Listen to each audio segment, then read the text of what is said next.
All right, we are live. Good morning, all US viewers. Good evening to the India viewers. Welcome to the Inter Academy online chess match between the Chess Mastros Academy from Mastros Chess Academy from Hyderabad and the Chess Hobbits team from Charlotte. So we have with us today FIDE Master Rishpal Singh. So I'll ask him to say a few words to introduce himself. Rishi, welcome first of all. If you can introduce yourself as well as your team, please.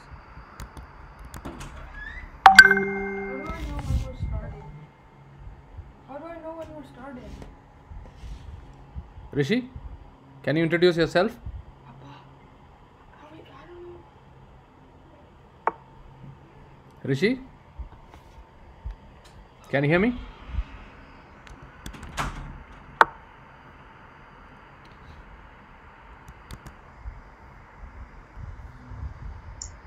Yeah, hi. Go ahead, Rishi. Can you introduce yourself as well as the academy, please? Yeah, is my voice audible now? Yes, very clear. Thank you. Go ahead. Okay. Yeah. Sure. Yeah.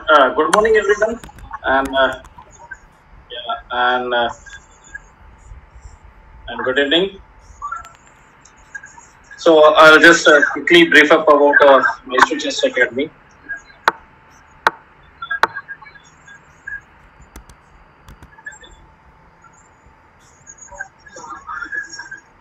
I'm not able to hear you, Rishi. Good evening to the India viewers. I'm not able to hear you, Rishi. Good evening to the.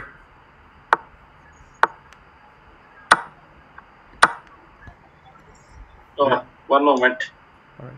Even now? It's much better. Yeah, now we can hear you. Do you want to restart your introductions, please? Okay.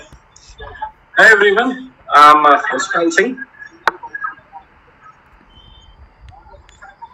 We lost you again. Okay. Rishi. Go ahead now. Yeah, please. We can hear you now. Okay. Sure. Yeah.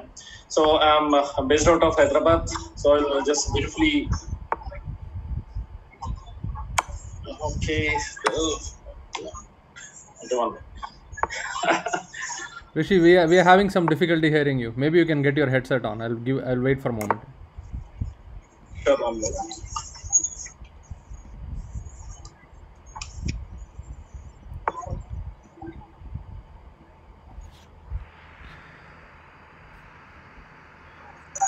Okay, one moment. Sure.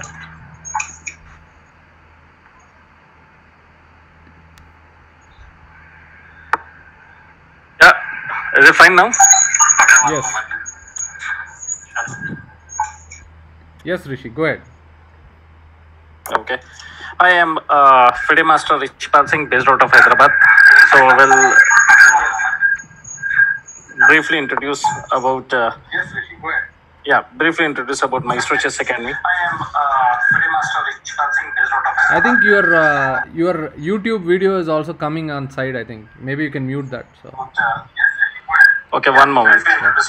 Sorry, viewers. We're just having some technical issues. We'll be all smooth in a few moments. Okay.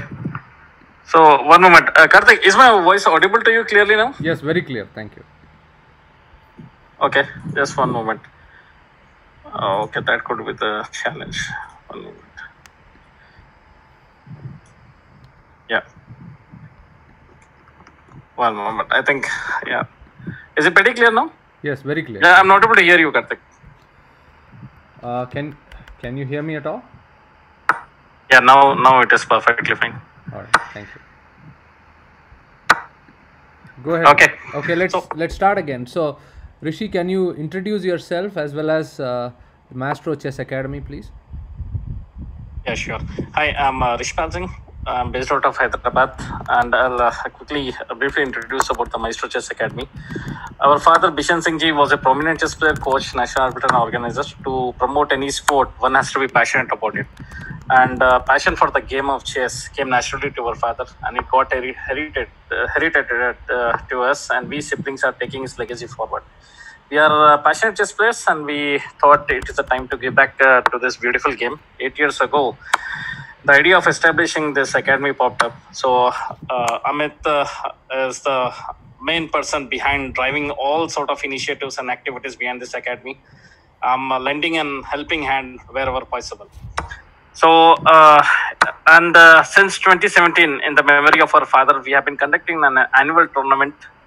That's a very exciting tournament where all sort of best facilities have been provided to the players.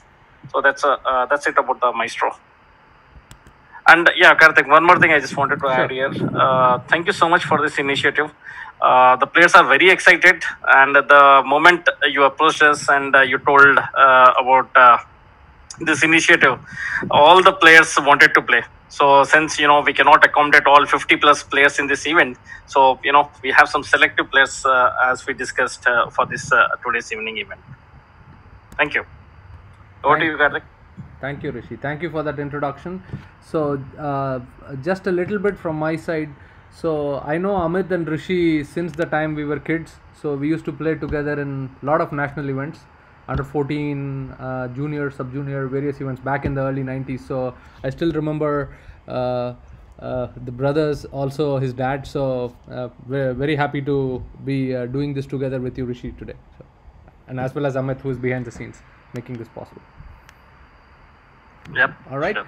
So I'm gonna ask. So just a little bit about the event. So we're gonna have two teams, 13 players each. So each player is gonna play 2 games each, and we'll have 2 rounds, 15 minutes with 3-second increment. So that is the time control. So we're gonna just about to start the first round. And then as the round starts, me and Rishi will go through each of the games and review and commentate.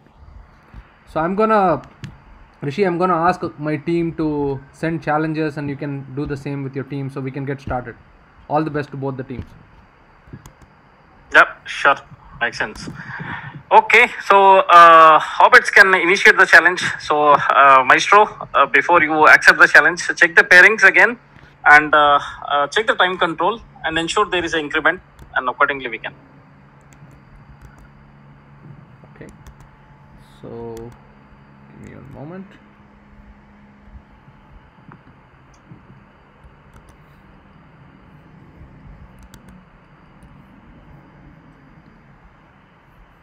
All right, so I've just asked the team to initiate challenges, so you should have that any moment. So let's start tracking it as we get started. Yep.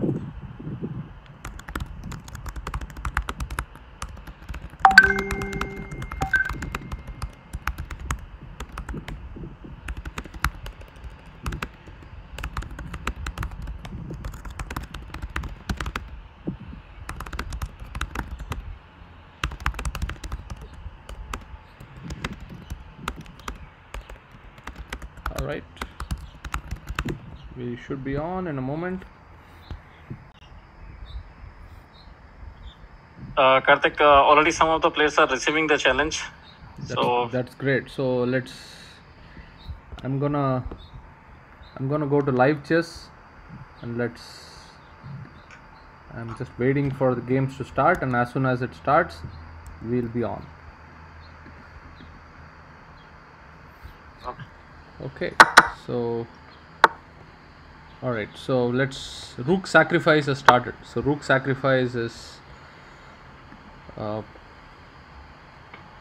oops, all right, it's taken to his page. I'm still getting used to this, so let's see.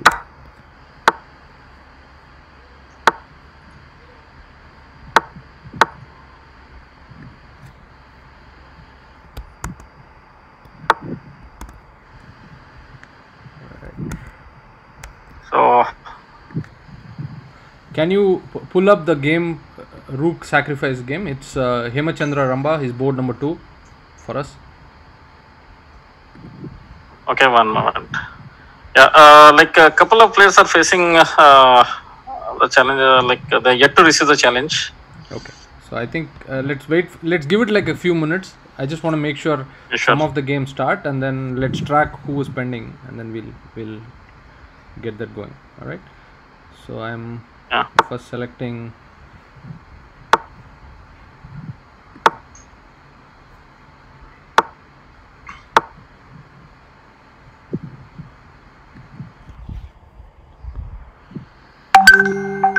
All right. So I have the game Velava versus Rook Sacrifice. So that should be. I have to translate for everyone. So, yeah. Lava.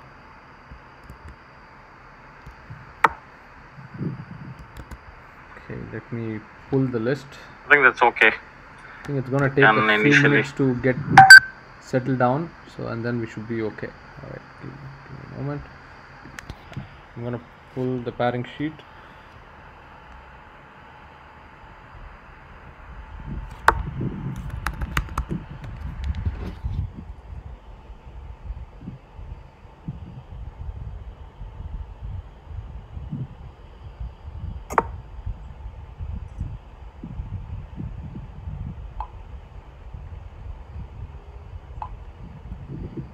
I'm just trying to get over there, the live game.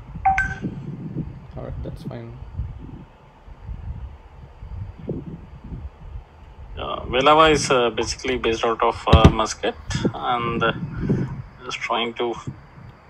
Are you able to see the game, Karthik? Yes, it should be. One moment. It should be on the stream. You can actually open your the link I gave for the YouTube stream, right? So you can Yeah, sure. actually open that and mute that, so you can actually see as well if need be. Okay, yeah, Velava is white, and okay, this is pretty interesting. The game. Yeah, F5, I believe is not on the routine move, routine move order, I believe here. Which one? I'm sorry. Right. Velava versus Rook Sacrifice. Yeah. Which move did you say is not routine? The move number 6 6. Okay. or F4, Yeah, F5. F5. Yeah. That's right. I mean, it's Yeah. it's a little early, so Yeah, it's that's correct. common. It's usually black goes e6, knight e7, knight d4, controls d4, and then only when white goes g4, black goes f5. Yeah. So Yeah, that's one way. Else, the other continuation is like just get your knight on f6, bishop on d7, castling, rook Yeah. b8, b5, b5, and all. b4. Yeah, This is exactly. also Yeah. Yeah. So this is like English reverse setup, English opening reverse setup. that's right. So f5 is too early in the game. So now white has a few choices. White can because now e6 is weak, right? So white can have additional options. Maybe he can play knight f3 instead of knight e2, because knight can be useful on g5. That's possible. That's one possibility. But I believe EFI is also good here now, because GFI is not possible because queen h5 check is coming. That's right. So for EFI, black has to take bishop into f5, right? Yes. And then get your knight on f3 and castle, and slowly get your queen on d2 and all, and knight g5. This e6 would be a problem there. Yes. EFI Bishop is d2, most rook precise. a1. I agree, because GFI is not possible because of queen h5. I think that's the key. So the moment he takes bishop f5, then e4, d5, e6, all those squares are weak. Then you can go knight f3, knight goes to g5, rook comes to e1, and then e6 is a problem. White, looks like white is ahead here already. I mean, with this f5 looks like an error. Yeah. Okay, I'm gonna quickly check who is pending still.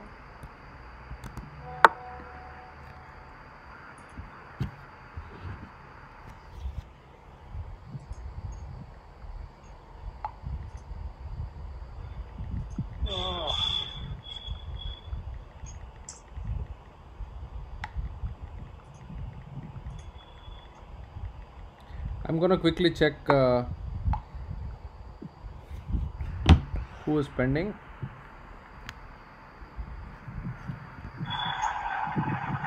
I'm gonna quickly. Sure. Who is pending? Okay. So maybe you can mute your YouTube. I think it's playing. So let me.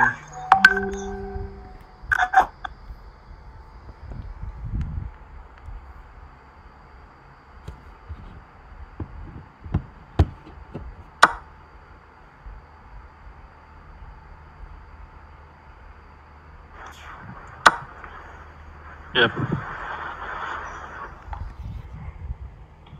Okay, let me go to chess.com.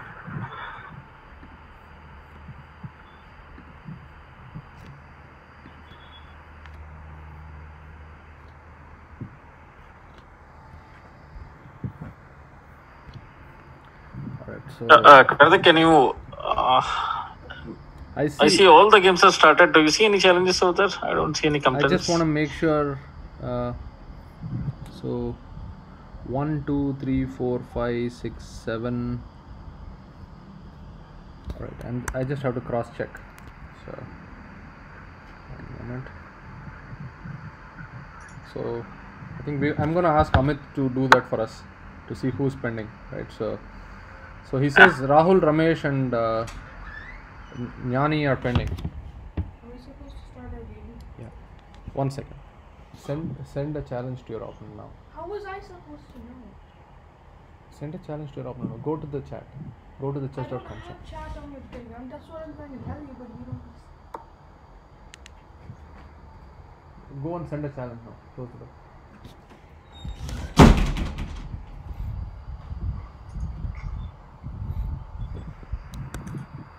All right. So we have three folks pending, I think, right? So let me just send it to my group.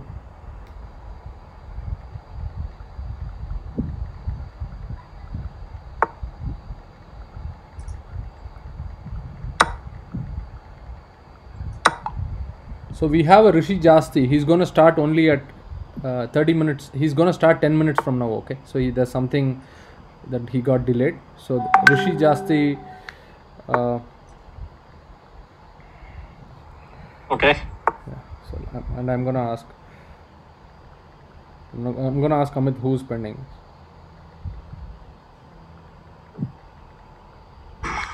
All right. Now let's start looking at the games. I think we have enough games to start looking at. So Yeah.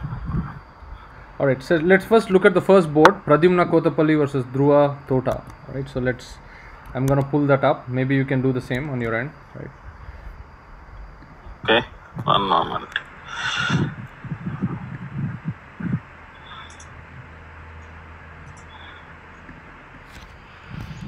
Just give me a moment. Sure.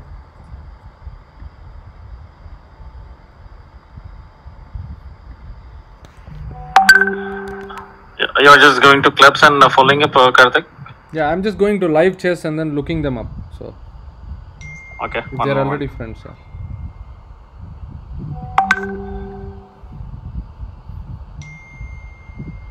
So it should be Savannah Campbell.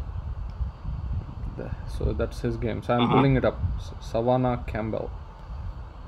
So versus Dhruva 2802009. I have it live now. Okay. 1 moment. This is taking some challenges That's for me. fine. Yeah, take your time. Let me go through this, right? So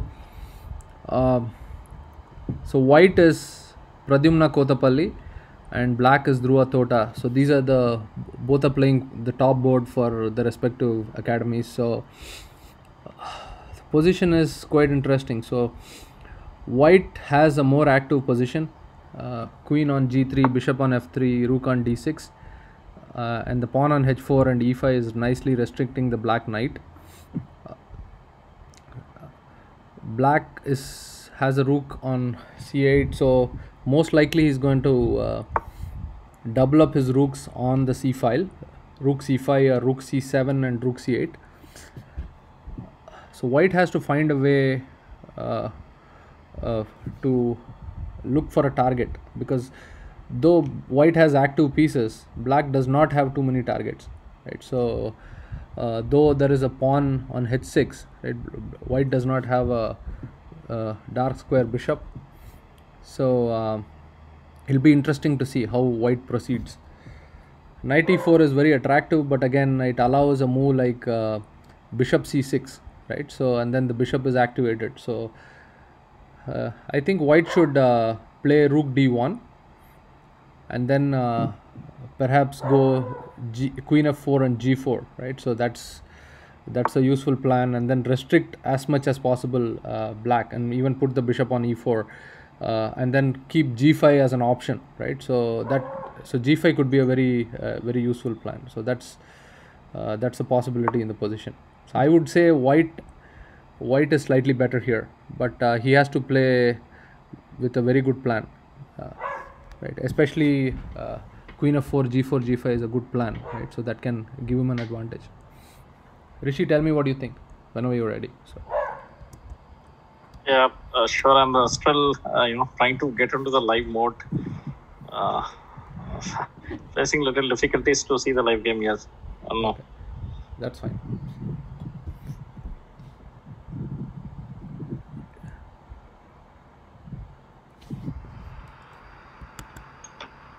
If you have their IDs, then you can look them up quite easily. Do you have? Yeah. I have pulled everyone in the club, and I'm just. They are also added as a friends in me, but I'm just trying to.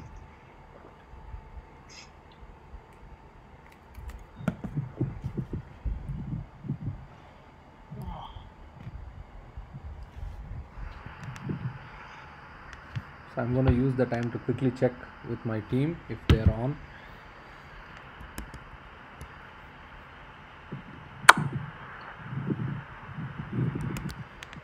Okay, a moment.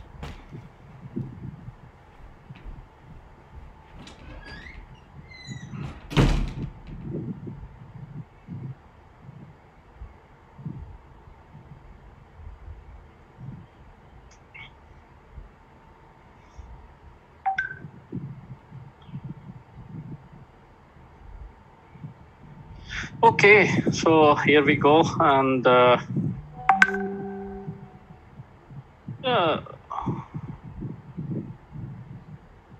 material count seems to be pretty normal, and yes, yep. White is trying to take control of the d files, and just trying to develop the rooks. The knight on h7 is very badly placed, so I think Yeah. yeah, Karthik.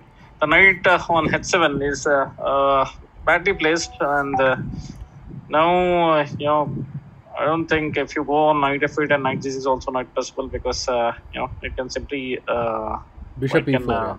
have it on bishop e4 or h5, Yeah. and he's trying to take control of the d file, doubling the rooks and all. I At the actually same don't. time, I actually don't want to play h5 because it gives the square g5, right? So I would actually, if I'm white, I will play probably something like queen f4, g4, prepare g5, right? Because after g5 it's very dangerous, right? So and maybe put the bishop on yeah. e4 and then go g5. So you don't even need to support that pawn, right? If you take, then you get things like bishop takes h7 and then hg5 and h file is open. So but black has to probably play something like bishop c6, right? And though the pawn structure will be bad after I take, I don't think he can allow bishop e4 g4 queen f4 g4 g5. He'll be in big trouble. Yeah, makes sense, because knight f8, and if he happens to play g5 and all, knight h7, everything would be weakened up. But yeah, bishop c6 at the same time is also not that great, because bishop c6, bc6, knight e4 and all would be creating multiple weaknesses. So yeah, white is clearly better here. White has a very good control of the position. I'm now gonna take here. this. As you said, queen f4, g4 and all would really make sense. No worries. Yeah. Do you want to switch to the other screen, Karthik? Sure. Okay. Let me check with him. He has to send a challenge, playing challenge. Okay, I'll ask them to. Can you ask him to do it again? I'll mention. So, sorry, one of the players is trying to send a challenge, and looks like there is some issue. So, give me a moment. I'm just gonna Yeah. message Amit. Absolutely no problem. Okay. So looks like already one game is over. Super fast. Yeah. So looks like Rahul is sending a message. Yeah, when we were interacting with some of the kids, they are pretty comfortable playing in leeches and all, so they're not pretty familiar with chess.com. I think Naman game is completed.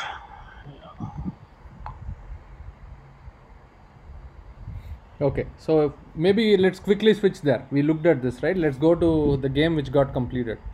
Yeah, Naman and Yes, let's do that. Naman and Yani, right?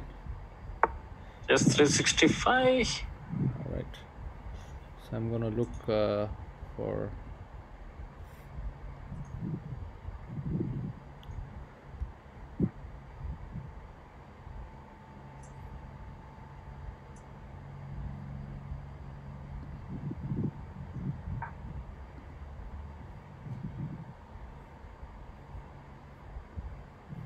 All right, so let's see his game. Yeah, So we it need was to. only 13 move game. Yeah, look like super fast. Yeah, So, all right, let's look at this game. Wow, 98.1% accuracy. That's awesome. The black player. So we should ask the teams to hold off from sending the second challenge. I want to make sure everybody finishes their first round. So yeah. Yeah, it would be great if you can. We did make an announcement, but still, we'll say that again. okay. And Harshini and Rahul have started. So that's good.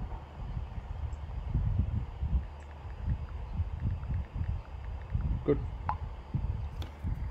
All right, so let's see this game quickly. I'm gonna hope you can see. All right, so this is fine. So let's see this. Did you get that game up, Rishi? Yep. All right, so I'm gonna go to the start. So it's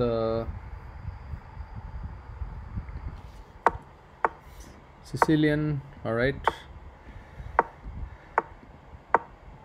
It's like a accelerated dragon, right? So black usually plays this so that he doesn't have to go d6, right? So if white continues just like a Yeah. regular dragon, he can directly go d5. So bishop e3. Bishop c4 is more critical than. All right, so f3. Yeah. So now the problem with the plan is that d6 is still not there, so black can play a different useful move. So queen b6. Now b2 is attacked, and if queen c1 or something, then d4 is going. So black is getting some counterplay here. Bishop b3, and this is where all the fireworks started. So it looks like he lost a pawn with knight takes e4. Right, so this is a standard idea in the dragon, right? So where the queen is putting pressure on both d4 and b2, right? And this bishop is coming into play, right? So that's what he fell for. Okay, so bishop b3. It looks quite solid, but suddenly this knight e4, and then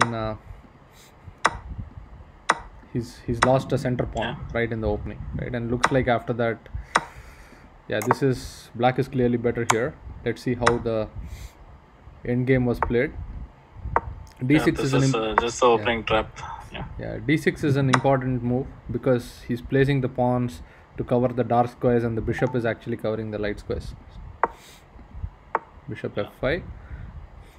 Maybe knight g3. So I wouldn't play bishop f5 because I would prefer to keep the bishop on knight. I don't want to go for a rook endgame because the best drawing chance for black is going for a rook endgame. So when you play bishop f5, okay, knight g3, he has bishop e6. Okay, so bishop, that's still fine. Yeah, so it's a good option. Knight d5. But this is the common structure in the system, you know, That's d6, e7, f7, Yes. g6, h7. Yeah, so rook c8 is a good move because it doesn't give time to for knight e7, right? So knight e7. Anyway, probably white should have gone c3, right? So, and black would have played something like king f8, c3 here and king f8, and black should be able to slowly consolidate and win this, right? So but anyway, he went for the direct, but this is he's losing a rook here, right? Yeah, I think white missed this tactic over here. Yeah. Rook c7. Okay, well, rook e4 was possible, right? I don't think rook c7 is precise. Okay, but it's same, right? And rook e4 is the only move. Whether you give a rook e2 check or rook c7, it's same. Rook e2, the difference is at least you can collect these pawns, right? Rook e2, rook e4, bishop e4, d4, rook c2, rook d6, rook h2. So you collect 2 more pawns. If you go rook c7, rook e4, bishop e4, fe4. You don't get that opportunity. Yeah. I think black is still fine. Black is still better because all these pawns are very loose. But this was more precise. Rook e2 was precise. Now I think white blundered here. He's taken 1.6 seconds. So, and played king a2 here. Okay. So that was a clear miss. Clearly, I think he just blundered a piece here. Okay. Yeah. So one thing, if you observe, both of them have ample of time on the clock. Yeah. I disconnected. 14 plus minutes. Yeah. No, I lost. Yeah, 1 second. I'm winning and I disconnected. All right, just a second. Sure. This is really stupid because you dumb Wi-Fi.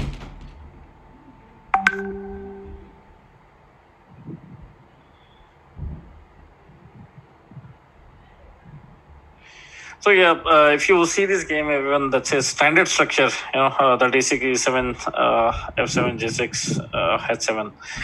So you know, 94 in the Accelerated Dragon, that's a opening trap. And if you're not pretty familiar, so you fall on such traps. And losing the e4 plan in such a sharp variation will deteriorate your position, and it's very difficult to survive for rest of the game. So post that, you know, white still had a chances. You know, after that, he got his rook on c2. You know, rook c7. White completely overlooked. You know, the rook which is on e7 was hanging. So simply lost that rook. That's right. It's fine. Yeah. So I have one player. Looks like they had some issue with the internet connection, and by the time they joined back, it was lost. They are lost. So what do you suggest? Should they do a re, or what do you suggest? Should we just go ahead and just give the point to the opponent? Okay. Like, how was the position? I mean, if the position was I have no idea. Let's see.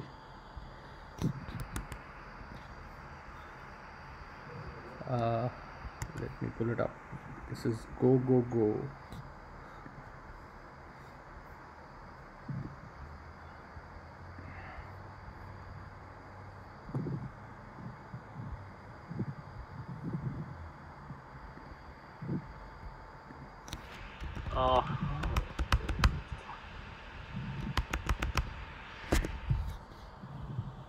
It's a bit slow. 1, 2, 3.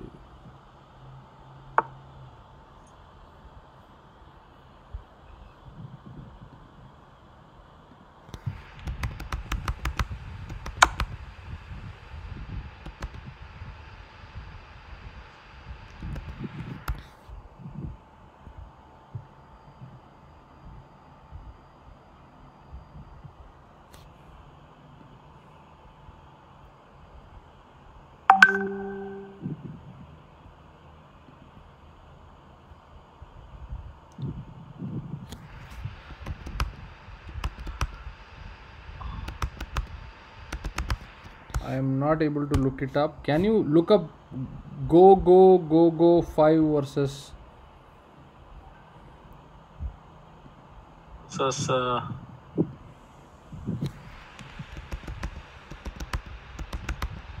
moment.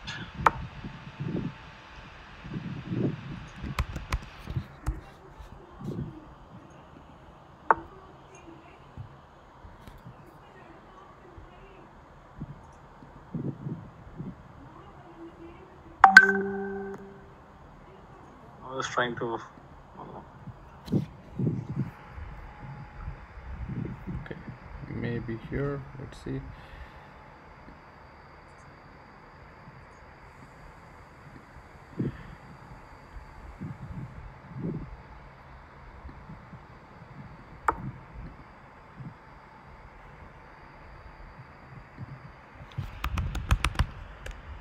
Let me look up the players. Other player. I'm not able to find this player. So maybe because he's gone offline. There's an internet issue. So.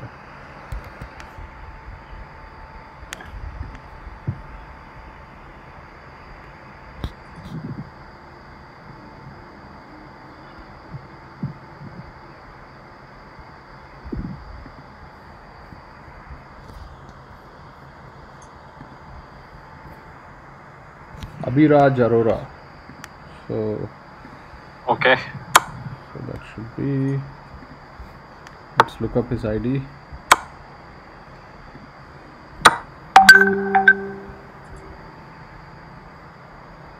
Abhiraj ABHI Raj 2K10.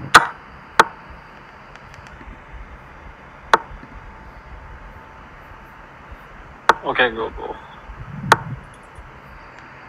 Did you find it? Yeah, sure. I'm not able to look it up. And, So how does the position look? I'll leave it to you. Whatever you think. White is slightly better because he was controlling the the pawns on defined basics. Yeah, maybe rematch can be. How many games are left? Do you have that visibility, Karthik? No, we need to check with Amit. So Okay, one moment.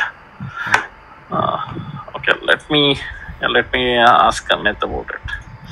okay. Meanwhile, this is the position on the second board. They agreed to a draw. So this is. Oh, this is okay. So looks like they finished both games, right? Is that right? Like some of them must have started the second match. I'm just trying to check over there. Okay, Karthik, I think we can ask Aviraj and Go, right? To do yeah, again? go to play Rematch? another game. Okay, hold on.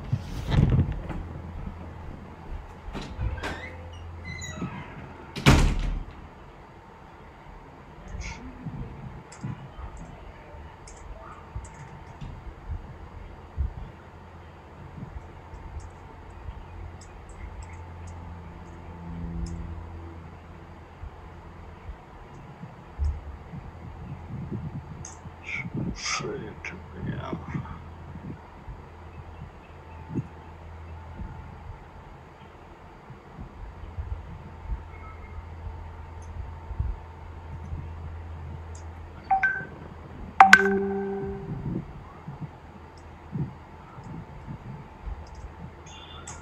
Okay, meantime, let's discuss about the position, what we see on the board. Okay, that's an opposite bishop ending.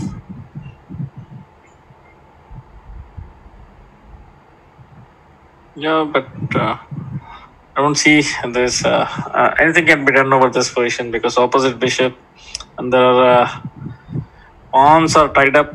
Nothing much to do over here. So draw seems to be a appropriate result. Okay, so let me pull up the screen here.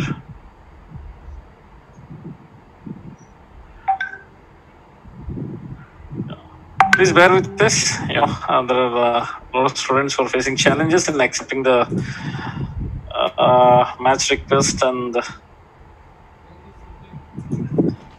play the game and all. And yeah.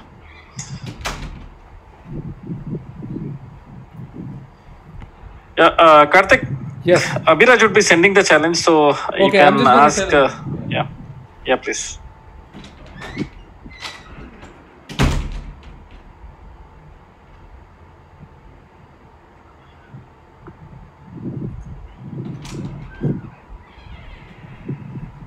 Yeah, just one logistical issue. Give me one moment. I'm just trying to sort it out, and we'll be back. Sure, absolutely no problem. Maybe you can look at the third board in the meanwhile. I can pull it up for you if you want. Yeah, sure. Yeah, please. Or maybe you can look at this game.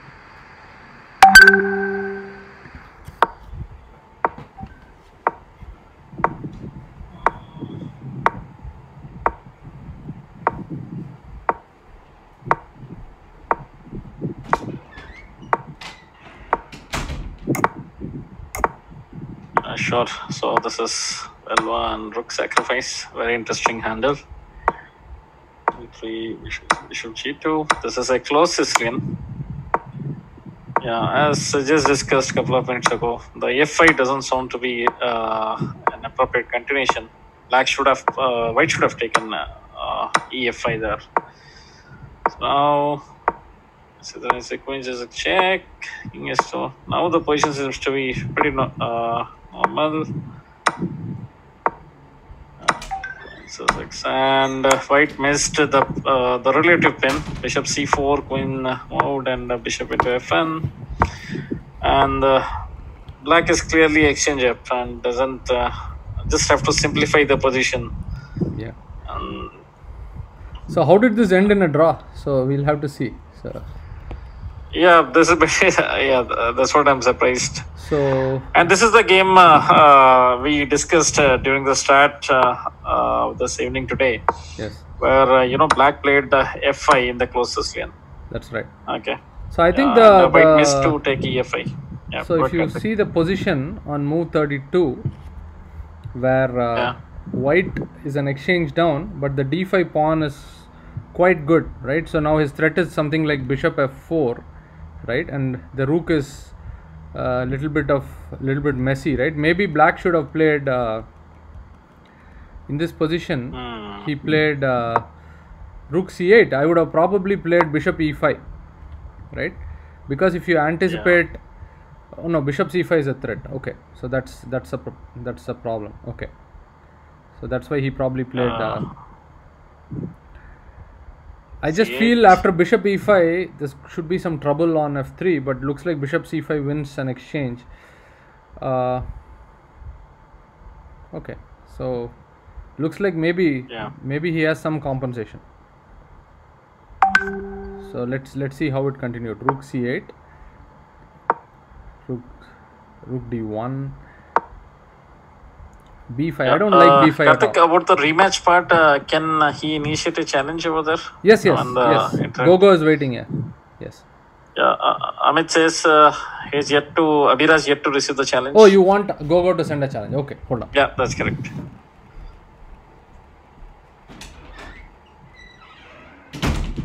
Yeah, because we advise all the students to just accept the challenge. Yeah. So it's So White had a very he has sent the challenge. Yeah. So Amit, yeah. All right, go ahead. Makes sense. Now it's become a little more difficult because black has a lot of weaknesses now. Correct. Right? And his rook is very inactive, and both these bishops are suddenly active. Yeah, this is not an easy position for black to convert this into a win, although it's an exchange up. Yeah. So let's go back for a moment, right? Maybe there should be a better way for black here, right? And we just for everybody's benefit, right? So we want the players to wait. If they finish their first round games, I request them to wait until the next round starts. We want everybody to finish their first round before we start the next round. All right? Okay. All right. So in this position, perhaps knight d5, instead of knight d5, maybe a move like knight e6, right? So where you get better control of these two squares, right, then the bishop can come to e5, Yeah. right, and then g3 is weak, right, so maybe that's a better way to play. So, and then this knight, though it's active, it doesn't have any targets. Even if I give up another Correct. pawn, I can go after g3, I think. So that's that's where I think he went wrong. So now Yeah, yeah. Knight e6 really makes sense because the idea what you mentioned a couple of minutes ago about bishop e5, even that can be executed, and e6 knight is taking a good control on c5. It stops the pin also, yes. and there are no problems at all. Knight d5 is really bad. Yeah, all these squares it controls. Yeah, that's right. And Yeah. b7 is controlled, right? So, okay. Yeah, So I right. think after this, there is definitely a very good compensation, and White made a very sensible decision to keep the rook, right? Because Yep. if he exchanges rook, then this rook can actually get active. So, Yeah. and b5 I don't like b5 because it's just another target, and then c5 is weak now. But yeah, I mean, black should find some way to activate this rook, though I don't see a lot of good easy ways to do that, right? So okay, let's see the game. Rook f6, probably he gave it back with rook f4, I guess. Can I play rook f4 here? Rook f4 takes bishop h6. Okay, but it's dangerous. But I'm just looking at the king, right? It's an opposite color bishop, and I want to see if I can go after this king. Rook f4, gf4, bishop h6. G4. The point is you can't come queen c3, right? So you can't give a check. So what can you do here? Right? I want to pile up on this pawn. Maybe play rook c4 next, or maybe even queen f7 or queen f5 if it's possible. I don't want this pawn to be pushed, but I'm just trying to get But some the problem counterplay. is, White has a very powerful pawn on the d6 and strongly controlled by the rook on Yes. d1. So Yeah. I think that would not benefit a lot. Yeah, because after king h1, if let's say even if he comes to bishop f4 and king h1, if the queen has to come to this diagonal, it's going to take at least probably 3 moves, right? And by the time this can queen, so it's quite dangerous. So all right, so maybe that's a4. Black is playing without a plan, and white is actually strengthening more and more because his now queen is a lot more centralized. Now black. A4 is not that great. Yes. Yeah, now queen has another good square on b4, right, where it's supporting both the pawns and also attacking this, right? So, and rook is behind the pawn. I actually, if I'm white, I'll play for a win. It's more difficult to play with black here. So, Correct. so he's controlling c2. That's smart. b4, queen b4, b5. Maybe Karthik here, after rook f5 and all, black can. Okay. Where? Okay, there white was there. Maybe I was thinking g5 and all something, but yeah, that's too late. Yeah, it's white's move. Queen b4, yeah, queen b4 is fine. Rook c2 doesn't come, right? So, okay. But rook b5, rook b2 is there. Alright, so that's definitely counterplay. Okay, now black has got some counterplay. Yes, now the pushing of pawns. Yeah, suddenly looks like it swung the other way now, right? So Yeah, that's correct. how do you support it? Rook d2 or bishop d2? I mean, rook d2 then looks like you're losing the pawn on d. No, maybe you get queen e8 check at the end. Okay, so you survive. Okay. Yeah. Okay, so queen e8. The rooks on 7th rank looks powerful, but white has the ability to play rook d2 now. So still. I think he should still just a make double his king position. safe. He should just play something like bishop f6, right? Creating a square for the king, right? How do you support this Yeah, pawn? the back Because the f4. moment you play bishop f4 or something, I'll play queen c6, right? And then you have a problem with g2. So, and then once the queen is tied down to defending this pawn, then I can play rook a2 and then push this pawn at the right moment, give up everything at g2. And then this bishop will hold this pawn. Yeah. I think black should win this. I think he probably missed something.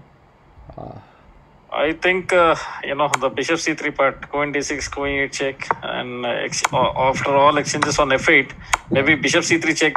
Black must have missed. That's what I'm thinking. Exactly. Just let's see. Yeah. So Okay. yeah. So queen d6. Queen He has e8 for check. this move queen d6. He has taken 2.4 seconds. So I can imagine. So probably he missed that. Check everything and bishop. So and then now Yeah, it's black has 6 minutes on the clock. He's yeah. pretty quick. Yeah. Yeah, but looks like he has taken 2.4 seconds. So here, that's probably why Yes. it's missed. So Yeah, he missed the tactic here. yes, now it's a draw. So it's opposite color bishop and There's it's red nothing. equal. Yeah. Okay, Okay. all right. Shall we go to the next one? Okay, before that, Karthik, do you want to quickly check yeah. the results? Like Amit Yeah. has updated the results. I think right. only except the Viraj rematch, everything must have completed. Yeah. Okay, hold on. Let's check. Let me pull up the results and update. All right. Okay. So we are checking results with Amit. So let's see. All right. So he said he has updated the results. Let's check the results so far.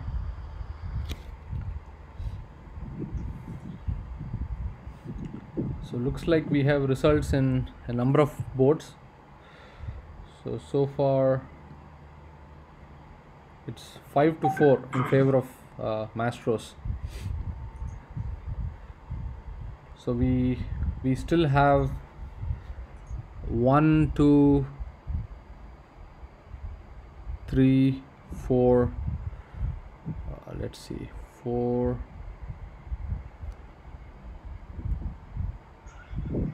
I think 4 games pending. Yeah, that's right. So we have 9 completed. Mastros is leading 5-4, and we have 4 games pending. So, okay. So let's go to the pending games then. What do you say, Rishi? Yep, sure, makes sense. So you 4 wanna games still, nice. we look at Abhiraj and Advait. Let's see that. Okay. So let's pull that.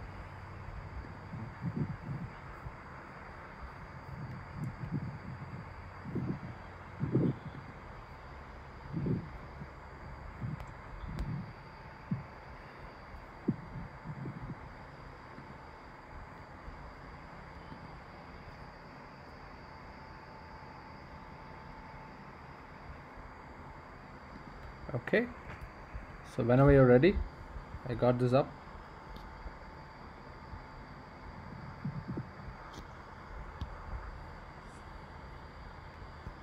Yep, sure. So let's see.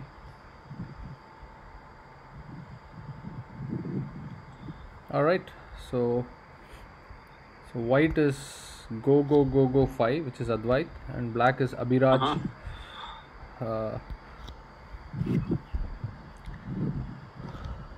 Karthik,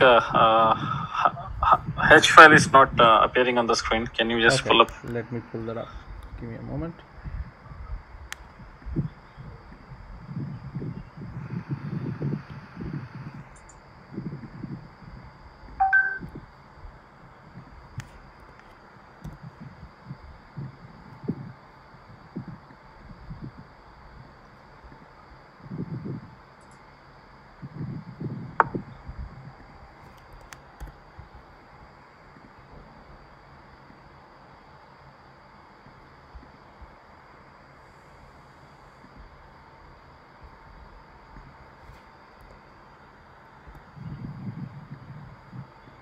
All right, I hope it's a little better now.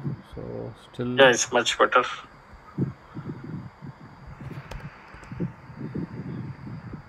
The clock, yeah, further. I think we should be, I think some more, and then we'll get.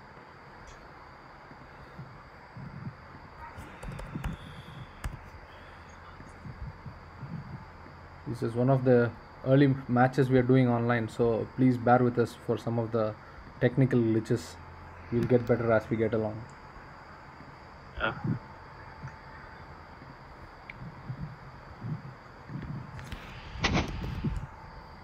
All right, so I hope we can see the whole board now. So okay, this looks much Yeah. better. Now it is pretty clear. All right, so now let's look at the position. What do you think, Rishi? Black has a bad pawn structure. The pawn on c5, the accelerated pawn, and white knight is well placed on the c4, and the pieces are pretty active. So, yep, I am taking control of d6 also immediately. So I think white is better here. Just one moment. Give me a moment. Yeah, sure.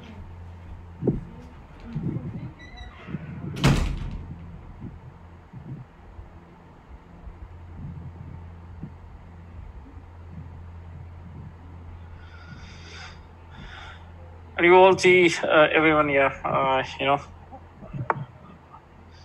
although the, if material wise everything is equal, but the knight which is on c4, we just discussed, is strongly placed. And pieces are very much actively placed. Yeah. The only thing white can. Yeah, the only issue I'll say from white's perspective is this f pawn is a little odd, right? So Yeah. if you see, right? So this looks like It's odd, but black cannot do anything on. the square is controlled. That's what I think. Yeah, I think this square is controlled. So I think the idea of f4 most likely would be probably to get the knight to e5, which is fine. I would have preferred that the pawn is on f2 and he has the pawn on h4, right? Which is a little better, but Right. yeah. So how should white play here? Clearly, I think positionally is better because these two pawns and knight is good. These two pawns are weak, but he needs to create a second target, right? If he has to improve. I think rook d1 looks logical, but he's going to play rook d8. Yeah, correct. Rook f8. Yeah, so I'm For thinking. exchange of rooks, white cannot think of taking queen into c5 because queen d1 check Yes. is giving some counter. Queen d1 check, king f2, knight e4 check is coming. Yeah, so I think you should play rook d1, rook d8, exchange everything, and then play h3, right? Because queen d1, king h2, king on h2 will be safe, and then he should go for c5, and it's a slightly better endgame, right? So only because the queen is better, knight is better, and the pawns are weak, right? So, and then maybe slowly he should control more squares in the center and push black back. But still, just with these two weaknesses, it might be tough to win. He may have to create something more than that. So yeah, makes sense. And black has to play rook f d8, else white will play h3, and he cannot plan to play rook d8 anymore, because exchange of everything he'll simply take queen into c5. Then queen d1 check, king will move on h2, so there are no tactics for that. Yes. So rook d1, I think black has to play rook f d8 now. Yeah, and I'm thinking for rook d8, maybe white should play h3. No, h3, then okay, you get a check here, but that's fine. I think he should probably play h3 instead of taking everything queen d8 and then h3. Then queen comes to a nice square on d4, which I don't like. Maybe rook d8, h3 straight, rook d6, then again rook d6. Queen e1 check is not a problem. I just play king h2, right? And then this rook is attacked, right? So that might be a better way for white to play here for rook d8. Yeah, I think that's a pretty straight variation, Karthik. Yeah, h3 makes really sense for rook f d8. Yeah, rook f d8, h3. And black, if he fails to play rook f d8, then white can create more pressure by playing knight e5. Yes, knight e5 is coming, and even if not, he can even play a simple move like queen d3 if required, right? So, or no, queen is actually nice on f5. Yeah, nice on f5. Yeah, so maybe even the simple h3 and king h2 first, right, before doing anything else. I think that will be best because there's no counterplay.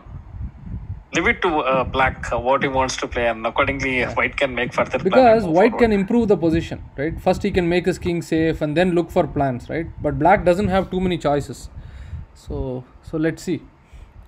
I would go h3. That's the most logical. And white has sufficient time on the clock. I think he should get that plan of playing h3.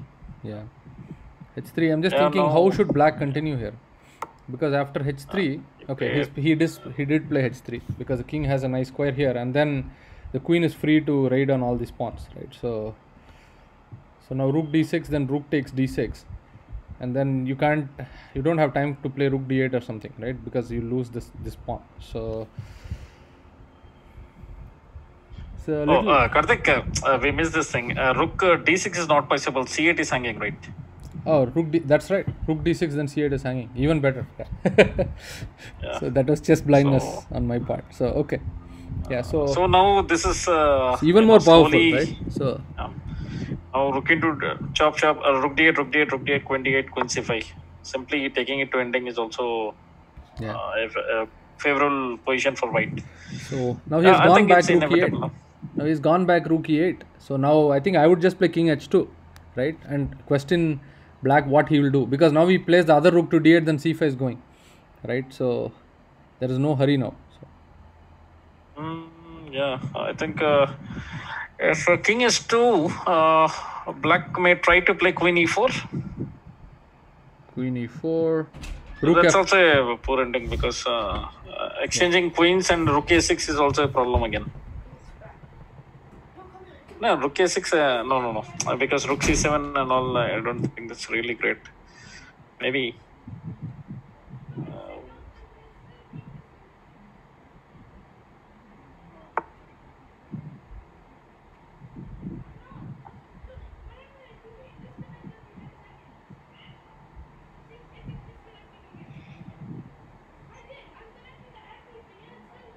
No, someone says 95 makes sense.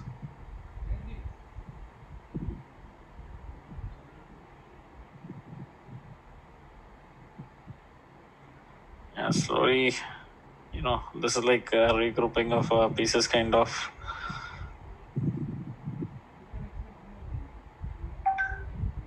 Yeah, someone says about all exchange of rooks, queen c5 prior to knight e5, but there is no perpetuals coming because king will move to simply h2.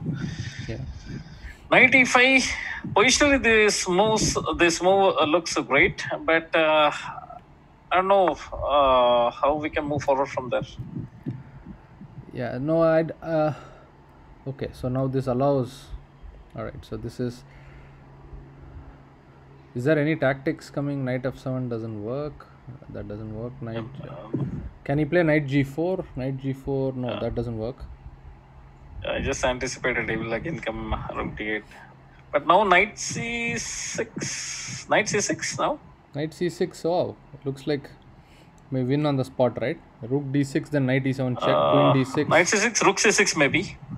No, rook c6, Rook c6, rook d8, no? Rook d8 check, yeah. Wow, looks like it's winning on the spot. Yeah. And he's played it. Knight Okay. c6. So Yes, 9 minutes on the clock. I think white should get it. Knight c6. Yeah.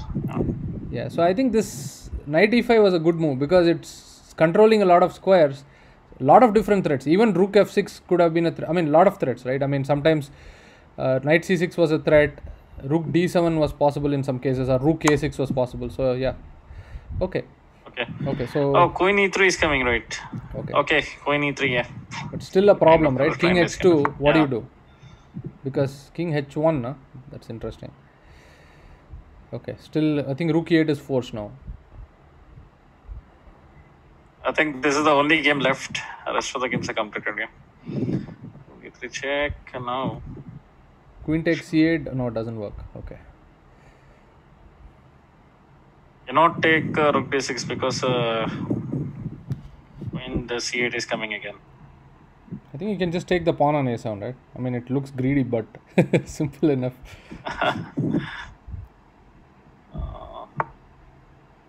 Okay, he's just cutting the queen out of the board and then going for the same plan. Now rook some of our audience says rook into f6, but I'm just trying to look.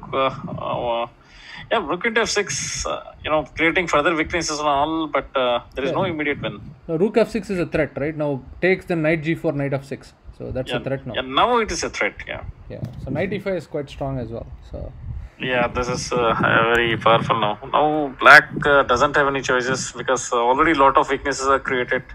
Yeah. Yeah, the c5, a7, and now tactics. A lot of tactics are coming up.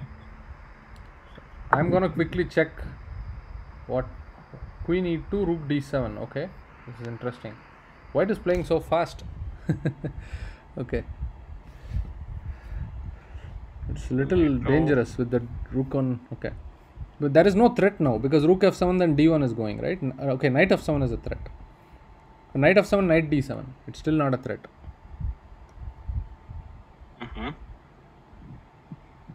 Rook d7. I don't know what. I would have played the king to h2 because always this king on h1 there is a check, queen d1 or whatever it is, right? I would have preferred h2. Yeah.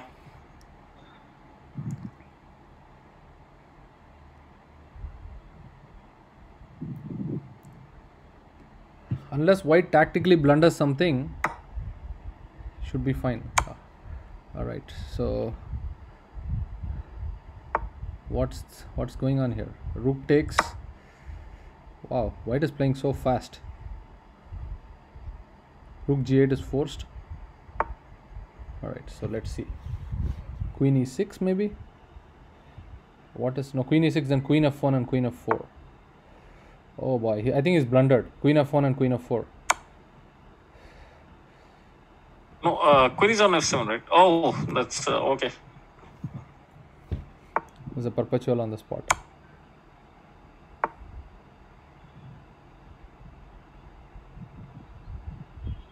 Yeah.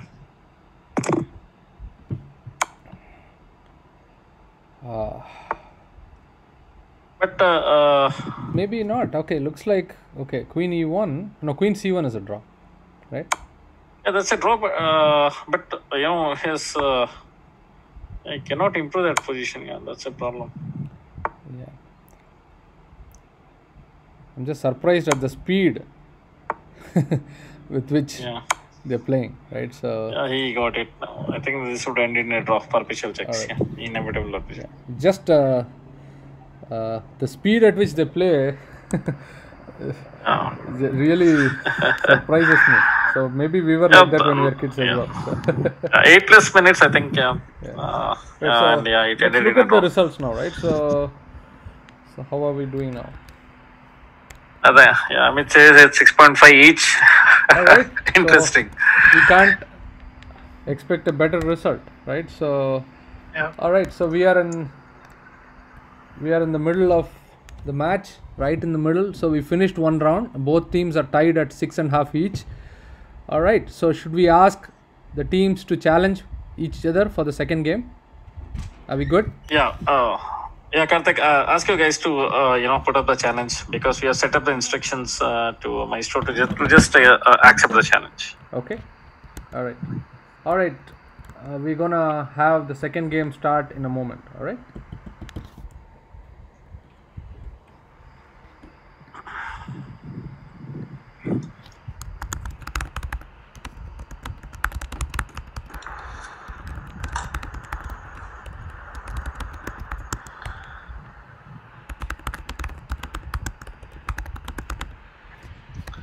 The moment you told about this friendly match and all, and when this message was taken to parents, rather than the players, parents were much excited about this match.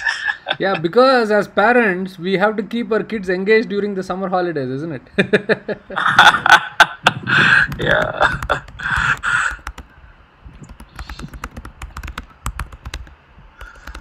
But in India, it's a little other way around. Like schools are just reopening.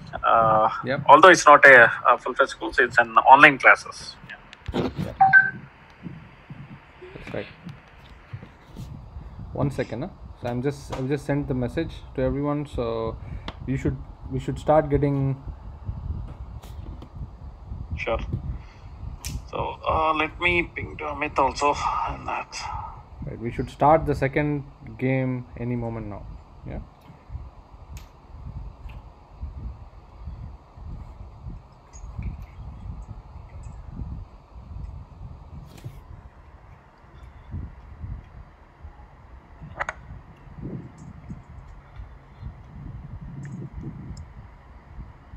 Same moment. Yeah. So just for everyone, like it's a best of two, and again it will be alternate colors. whoever has played white, he'll play black in the second game. And that's how it is. And we are all set to start round 2 now.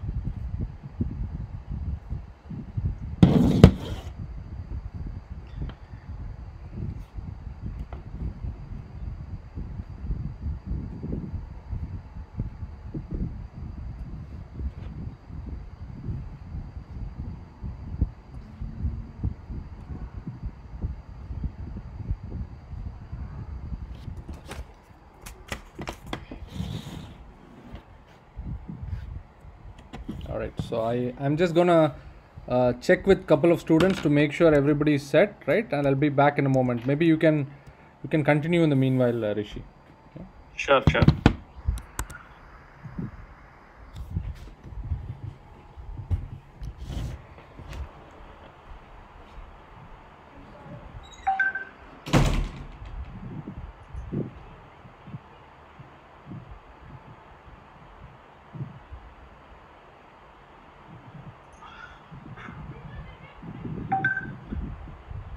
So games are about to start. Yeah, so some of you have to wait because due to delay in completion of round 1, some of the players went for a quick break. Like, Indian starting time, it is at close to 8:45. So some players have rushed for a quick dinner. So they must be back in probably next 5 minutes. So.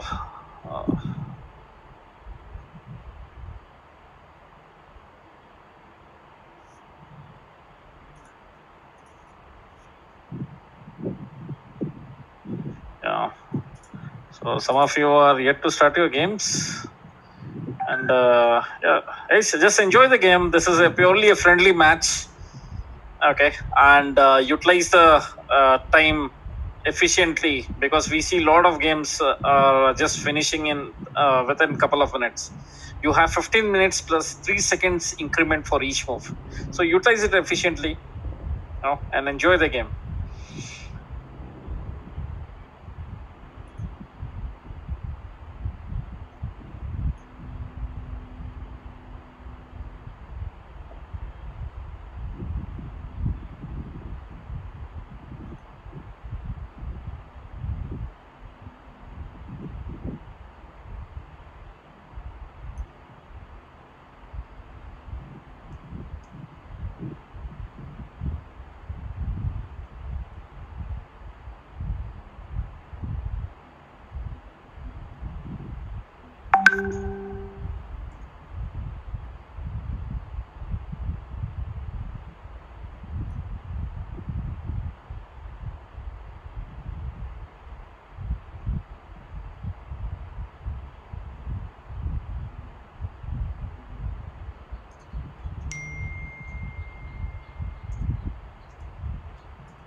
Okay.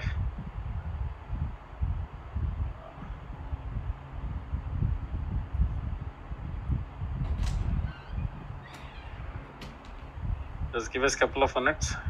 Karthik will be back and he'll be pull up the screen. All right, we should have most of the challenges sent already, right? So let's see. So Amit, can you give an update in terms of where we are with how many games have started and how many are pending?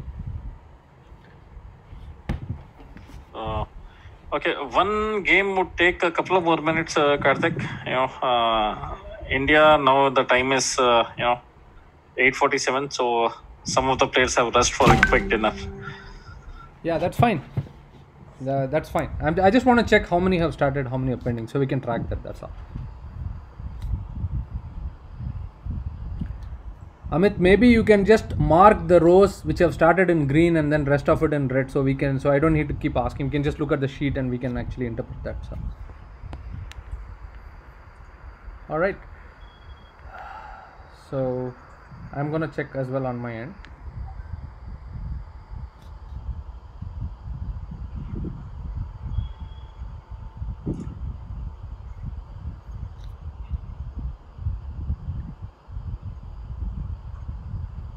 All right. So looks like some games have started. So why don't we this time? Why don't we go? Why don't we go? I'm just gonna pick some random game, right, and then we'll see. So that we already saw the Okay. top three boards. Yeah, makes sense. All right. So let me Sure. Chess King 717, which is Akshay Rajagopal. So whenever you're ready. So Okay, and Abhiraj is waiting. Okay, let's see. Amit says he will give an update. Okay. okay. So looks like it's the same accelerated dragon. They've fallen for the same trap, and he's lost a pawn on e4. Looks quite similar to the previous one that we saw.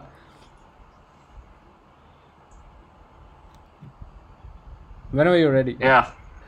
Okay, but yeah, see, this is a good experience now. In the friendly match, everyone is getting used to for this one shot, 9 to e4. So when they play the tournament, they will not fall into the pitfalls. Yes. So it's good to Yeah. learn for everyone, right? So last time we saw the bishop Yeah. was on c4. Now it's pawn is on f3, and then knight takes e4. Okay. Yeah. This is the same trap. So all right. So let's see how black is converting this time, the end game. Right. So should we go to another one? This seems to Yep, be makes sense. Sure. all right. So let's go to another one. I'm gonna pull up. Okay, Karthik, Abhiraj is waiting for a challenge. Can you quickly check on that? Yeah. So he's just gone to the restroom, Advait. He should be back in a few minutes, couple minutes. Okay, thank you. All right. So Fine. I'm checking. Okay, next let's pull up Chess Amma. So that should be Smayan. Chess Okay. Amma. All right. So let's pull up his game. Observe. Only one game is awaited. Rest everything. All right. So whenever you're ready. So this looks like a Grand Prix attack. So Yeah.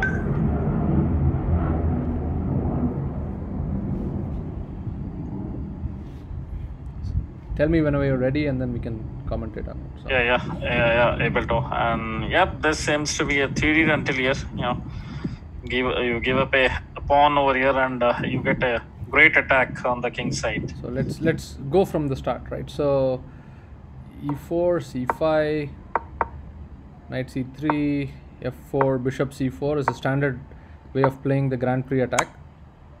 So he's playing bishop b5 check. Okay, that's fine. Bishop takes, queen takes, castle, and black chooses to develop e6, knight e7 because he wants to control f5 and d5. Queen e1, queen h4 is a standard plan. So the idea is knight g5 and then plays f5. That's exactly what has happened here.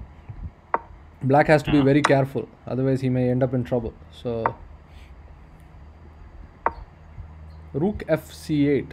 I don't know what the rook is doing on c8. All right, so No, that's not appropriate. Rook of c8.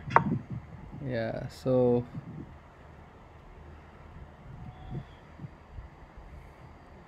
we need to have more pieces on the king side because black is being attacked on the Correct. king side, right? So I know black is anxious to create space for his pieces to go, but white's main idea is knight g5, right? So though it looks Right. ugly, f6 might be an option because it stops knight from coming there, and I don't have to worry about e5 and stuff because knight f5 is a tempo, right? I don't see how white can continue after f6, right? So because bishop g6, g7, then king Yeah. g7. f6, stops everything actually. It doesn't have any much to do anything once the f6 comes up. Yeah, so Makes sense. looks like knight g5, bishop f6. So a lot of moves are already gone. So knight g5. Okay, I mean now suddenly the bishop is locked out. Give me one moment. One of the players is calling me. Just a moment. Sure.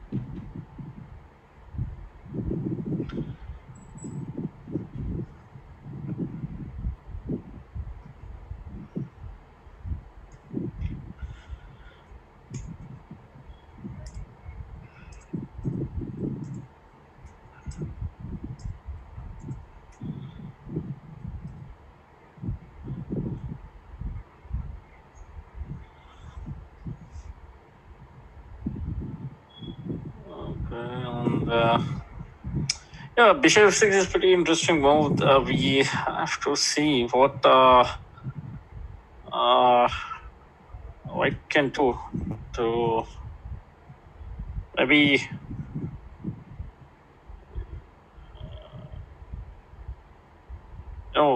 maybe g4 looks over ambitious move, but I feel we can g4 now.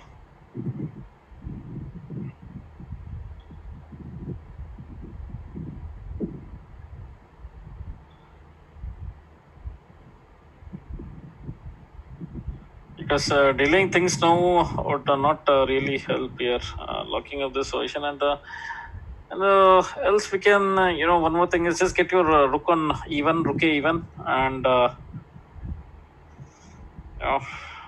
there's one more idea. If you don't want to be, so ambitious and all, you can simply play rook a even. Yeah, the very exciting position, and if you look at the clock, both the players are taking sufficient time over here, utilizing the 15 minutes efficiently here.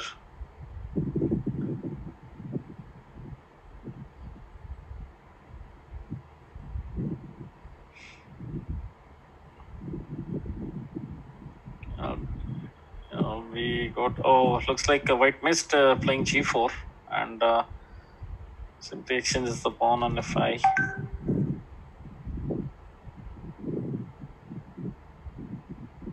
Now I think black can simply go and capture the pawn on f5. So, Karthik, white just captured into f5. Before that, he had an opportunity of playing g4, and let's see this, right? he missed that part. Yeah, g4 would have been. Yeah. Right here. Yeah. Now see, queen g4 is not possible because knight e5 is coming.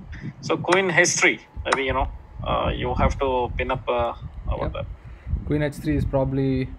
Still, it's not out of danger. Still, black is still very much in danger because queen h3, the threat is g4, right? So black has to play very precisely. G4 is not very strong because knight into h6 is coming, right? So queen h3, white doesn't have any other choice. He has to move his queen on h3 because h6 is hanging, right? So he has to play queen h3. Okay. Then queen h3 is forced, because there is a pin on the, this is true. Yeah. There is a pin here, right? So queen h3. I'm just looking for a plan for black to improve the position. Maybe he can still go for bishop d4 check and f6, right? Just chase that knight back, because keeping that knight in your territory is just making it even more difficult. But he's played knight d5. Yeah, knight d5 is quite interesting as well because knight b6 is also a threat, right? Oh, queen is all right. So knight h4, knight f6. Yeah, so very good tactical shot. Yeah, knight d5, and we got bishop b2. Vikramjit. He mentioned the same move. He's also a former national under 14 champion. A lot of time played nationally Yeah. from Manipur, basically from Manipur. Yes, I know Vikramjit well. He was with me in Rasht, Iran in '98 in the Indian team. So Oh, okay, great. yeah. So bishop b2. All right. So this is it's getting very complicated now. So Bishop b2. Okay, here. it's taken the focus away from the queen, but knight b6. Knight b6. I can take knight h4. Right. So I think queen h3 is forced. Queen h3 makes sense. Still not an easy position. Queen h3. But what I see is white doesn't have any any challenges. He's getting a lot of tactics over there because f7 is a weakness and there is always a threat on h7 and queen h3 bishop a1 is not good because you will lose the grip on f6 and everything. Yeah, bishop and e1. I'm not even thinking of bishop a1 because queen h3. Yeah. Bishop a1 is, I would say, almost lost because rook a1, knight f6 is coming, and so I would probably try to exchange this knight off, maybe knight e7 or something. So I'm okay to give up knight b6. That's lesser of an issue, right? So because black has 2 pawns, you should not worry about the exchange, right? So you should probably play knight e7 here, in my opinion, for queen h3. Right? So okay. Some of our audience says, why not rook into f5? Rook into f5, he has looks very played. ambitious move, but queen into f5, Queen rook f1 is not queen coming f5 queen f5 is forced, right? So yeah, rook f1 will not come again because bishop d4 check is coming, right? yes. Queen d4, c into d4. What's that? Come again? I think it happened on the board. Queen f5. Queen f5. What do you do? Because the knight is attacked and the rook is attacked. How do you defend both? I don't know if he overlooked knight e7 check. He didn't see it's covered. Maybe, I don't know. No, queen into d4, c into d4 is possible, right? So when? Queen f5, rook f1?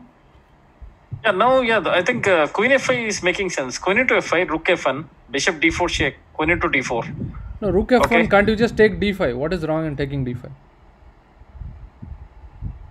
Oh, Rook f7. That's simple. No, rook f7.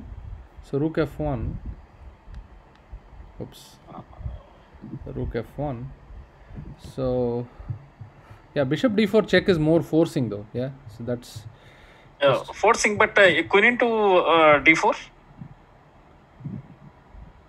is there a okay? So okay, there is an you got to be very careful, right? So because knight f6 and knight f7 is mate. Yes. Yeah. So rook f1, bishop d4, queen d4. Whether you take queen f1 or knight d4, whichever thing you do, rook f5, knight f6 checking here, knight f7 is mate. So, Knight f7 is a mate, yeah. Solid. so So that's chess mavericks is Ramu. He is one of the I think you know Ramu, right? yeah, Ramu is a very good friend. Yes. Yeah. We all Very played good together. player, I think good you, me, coach. him all played in Yeah. Calicut in 97, I think, in junior. 97, yeah. Yes. National Junior Championship, Yes. and you were the winner of that tournament. Yeah, nice memories. So rook f1, maybe queen. I know it looks scary, but queen d5, rook f7, right? Yeah, okay, rook d1, queen into d5. Why not bishop g7? Bishop g7. Wow.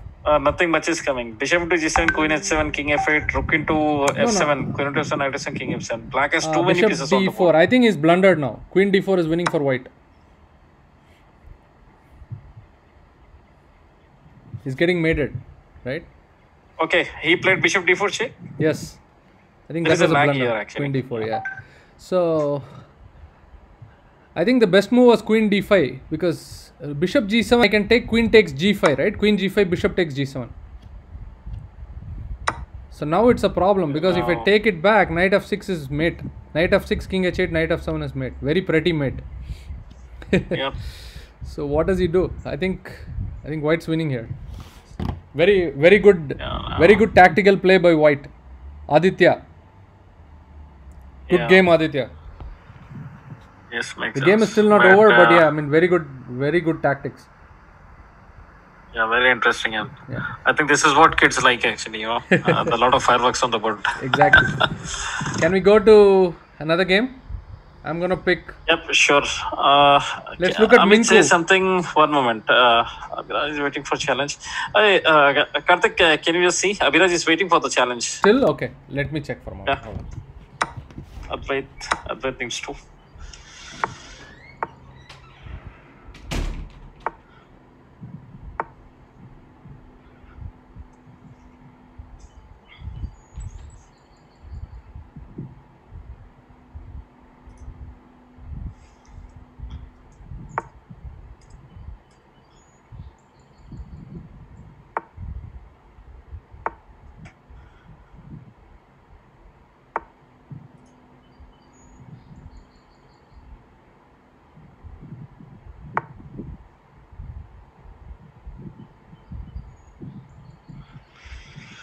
Okay, this is.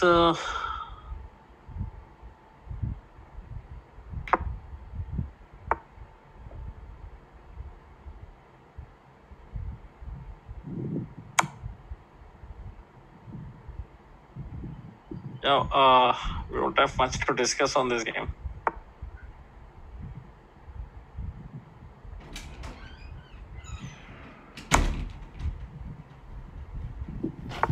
Yeah, he said he is challenged. So Okay. I'm looking up Minku.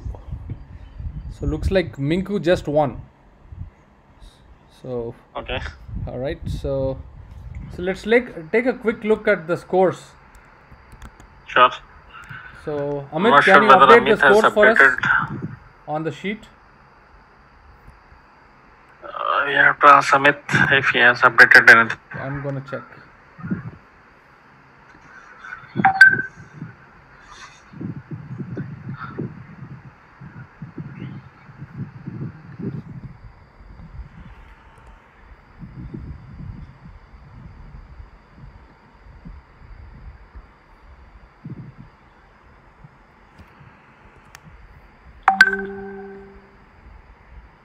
Okay, Amit just confirmed he has updated the sheet. Can we go back? Yeah.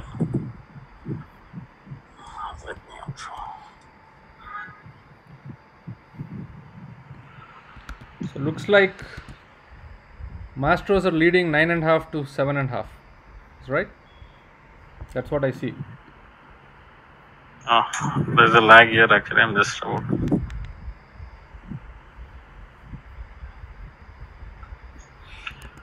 How many games have pending, Karthik? I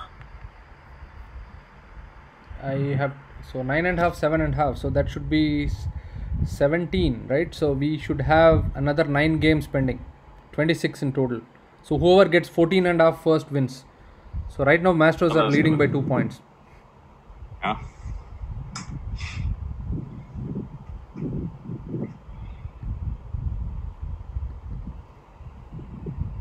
So I'm just gonna update the score as well on the live stream. Okay, to win. All right, that's good. All right, so whose game do we pick next? Can we look at the? I want to look at some of the bottom boards as well. Let's look at Anvai's game. Anvai Kelkar. Anvai Kelkar. Okay, and Sahasdeep Kaur. Sure.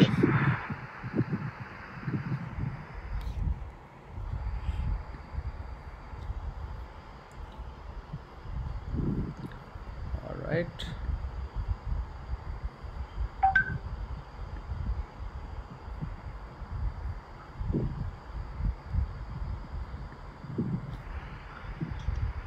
Techers Crew, right? So that's his ID.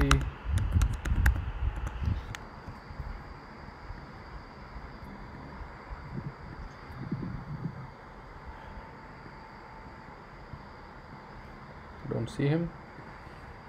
So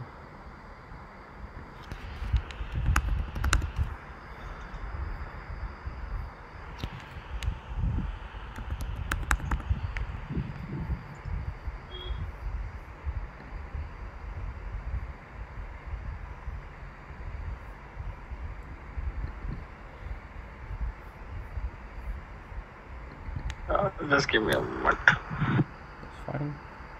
I'm looking up some of the players. Right, so we're gonna see Anvai Kelkar, okay? Tecker Screw.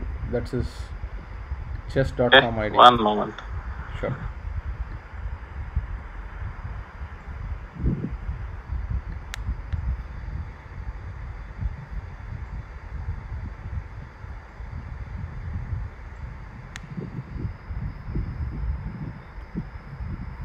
Okay.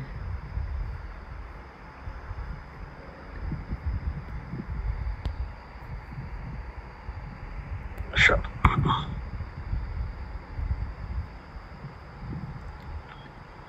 Okay.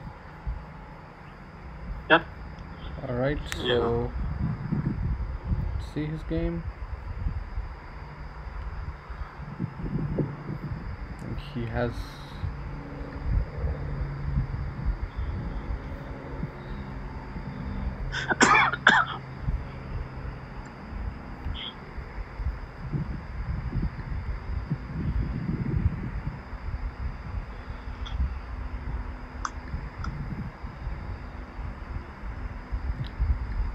Are they still playing? I don't see. Yeah.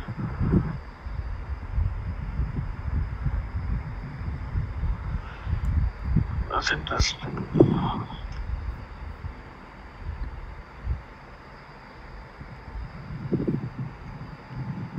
I don't see him for some reason. Let me see. Observe. Okay.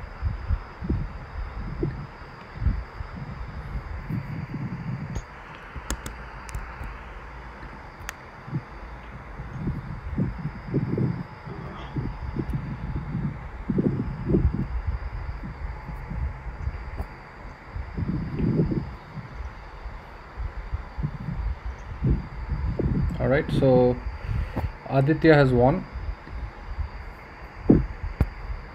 Tecker Screw. All right. So we should be able to see his game now. Observe. Okay, I got it. Okay, king and pawn endgame. Very interesting.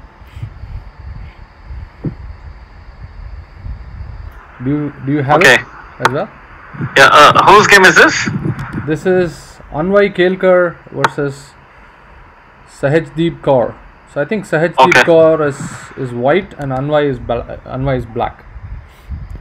Anvai Okay, is playing for so- the chess Hobbits. I think. Looks like a draw. It's a draw. Black can simply just play king f7, king f7 something, Yeah, right? he has to, unless black plays. F into e5. Yes, that's the only last trick that's left, right? So Yeah. oops, looks like he has blundered. Oh, Does it still that's win? difficult. Does it still win?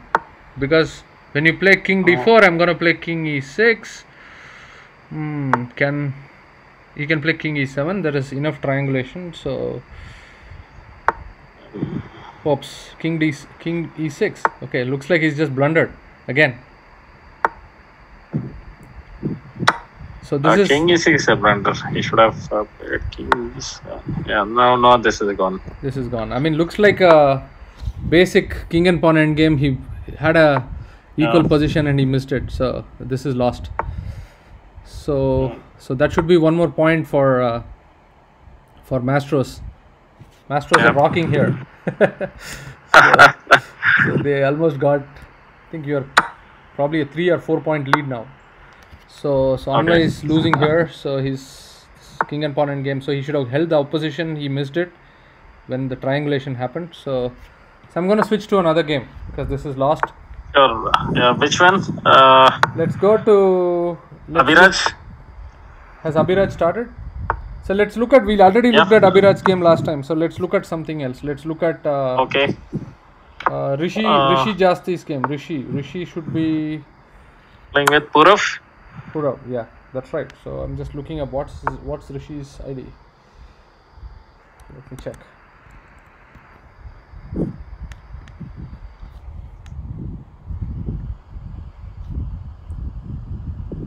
Rishi's ID is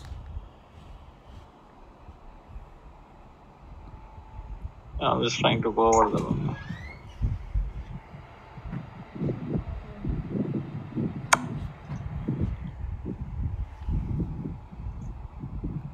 Yeah, Rishi's ID is Rishi 2009. All right, so let me check Rishi.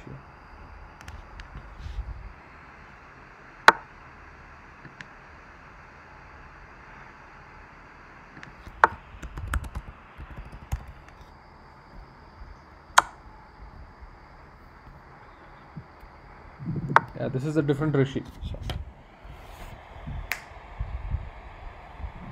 Close the door. All right, so I don't see Rishi. So let me, maybe I have to go to. 1 second. There's some technical issue.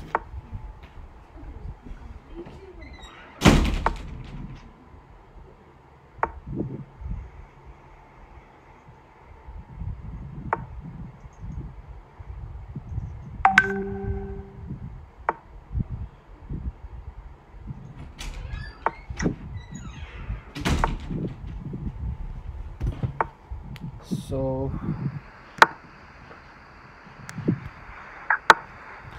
I think my machine is a bit slow. Sorry about that, guys. So just, did you pull up Rishi 2009?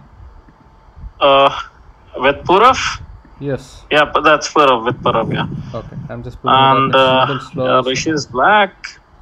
And so we have two Rishis. Black is clearly better. Yeah. So we have two Rishis here. So we are talking about Rishi Jasti, who's playing black here, and Rishi Pal Singh is the one commentating. So all right, so members. I think it's just a matter of time. There's nothing much over there. I'm just trying to pull. I think there are only 2 more interesting games left.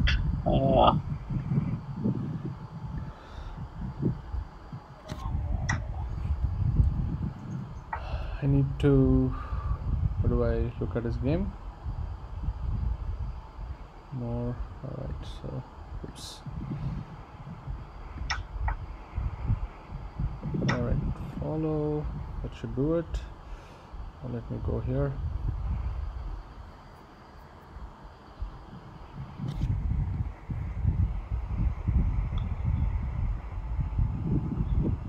Okay. I think Karthik, we should go to Dhruva and Abhiraj's game. There is nothing.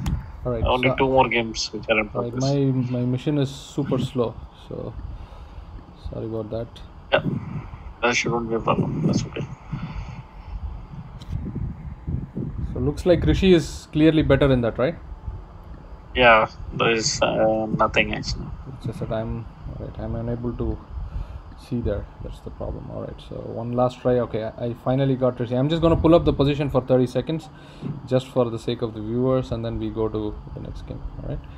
All right, so Rishi is black, Purav is white. Okay, he's clearly winning. He's like rook, bishop and 4 pawns up. Yeah. All right, so what do you want to see next? You see the top board? Go back to the top board. Savannah Campbell. Yeah, let's go back to top board. I think that's completed. Yeah. Dhruva lost again. I think, yeah. Okay, so then but still, let's go back there. Yeah, let's look at the games that are still pending, if you don't mind. Yeah. Okay. What about rook sacrifice? That's the second board.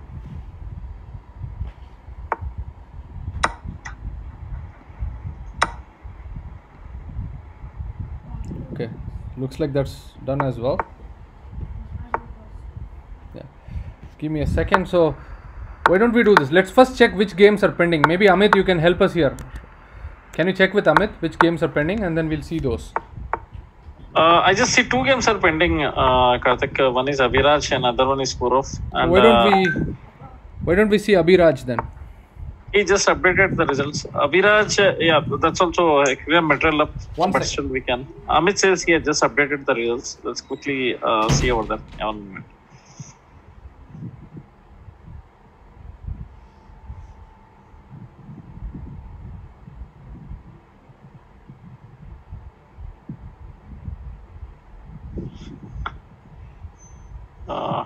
One moment.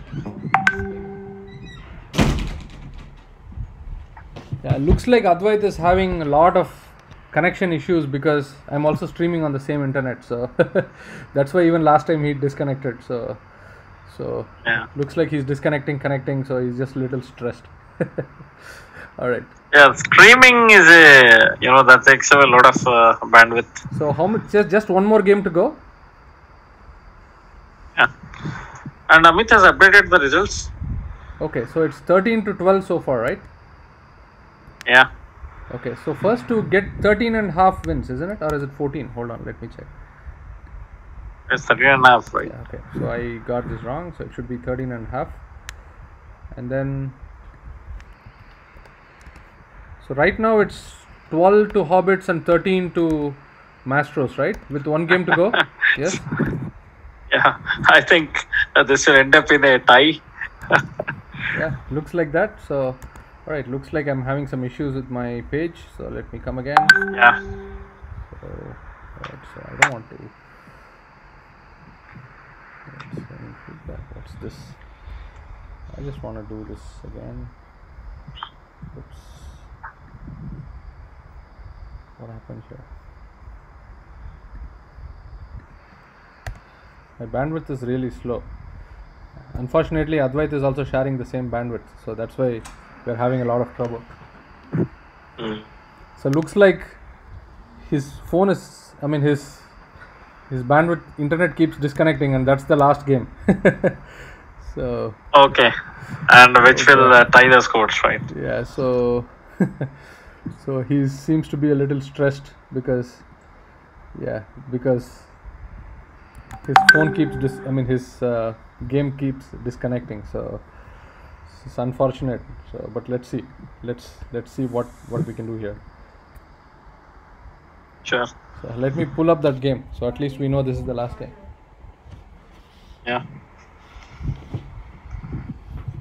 Yeah, rest of the games are completed. One moment. So let me pull that game up. Just a second. Sure. Go. Alright, so looks like he's a piece up.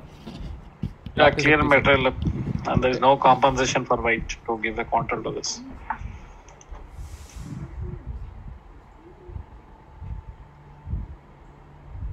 So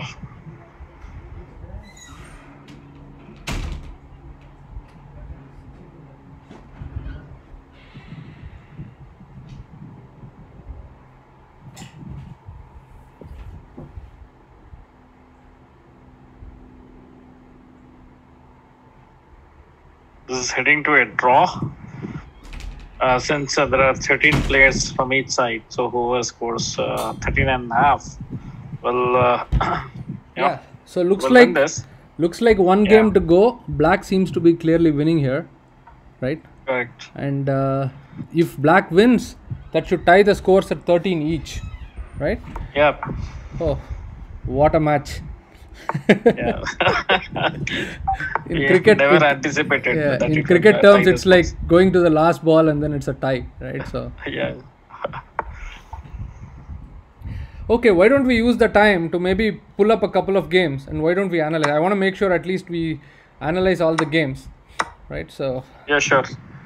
So, can you pull up this Dhruva's game? Because I see that was pretty interesting, and I don't know how that has reversed the scores over there. all right, With whom he was playing? One moment. he was playing Savannah Campbell, right? Yeah, top board. Yeah, sorry. Okay, so let's see that. I gotta go. So even after the games are over, I would request, I mean, we're going to stay for a little bit and analyze all the games. So I would request the viewers to stay on. Yeah. So let's see here. C4 is a blunder there. Okay, let me pull up. You are looking up the first board, right? Yeah, board number 1. Yeah. Okay, hold on.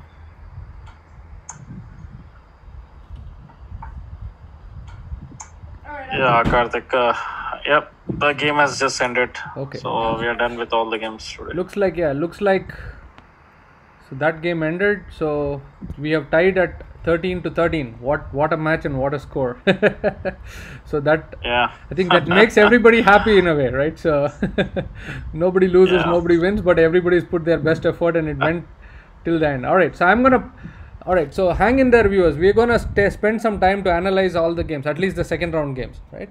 So Yeah. first we'll start with the first board and then we'll go to the other games. Yeah. So.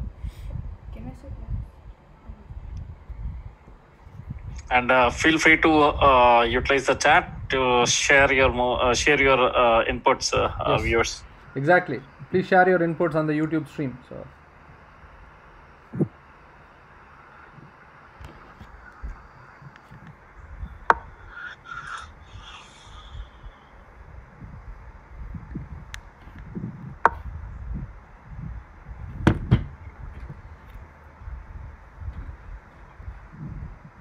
All right. Can you see my screen? I think we should Yep. be good. This is white is Pradyumna versus Dhruva, right? So this is the first board. Yeah.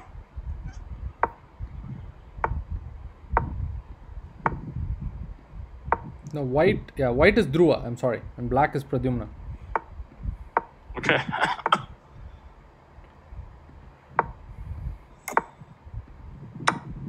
So that's a 3. Grand Prix again. Yeah. D6. D5.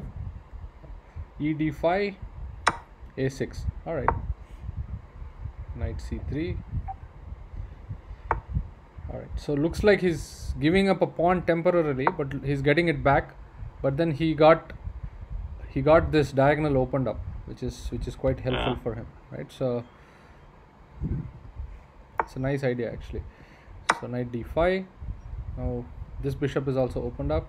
So black's position, actually I'm already starting to like black's position because he's opened the center and his pieces are very active. So white is not getting the usual Grand Prix attack. Yep. Alright, so we go to an endgame. So black's pawn structure is much more solid than white's. Black's king has a very Yeah, good makes square sense. on c7, right?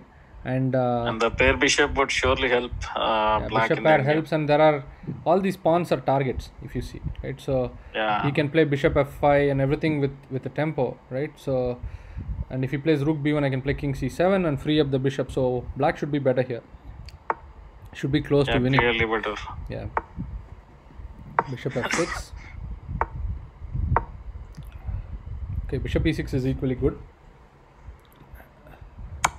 Bishop check, king c. Okay, king b8. Interesting. I thought he'll play king c8.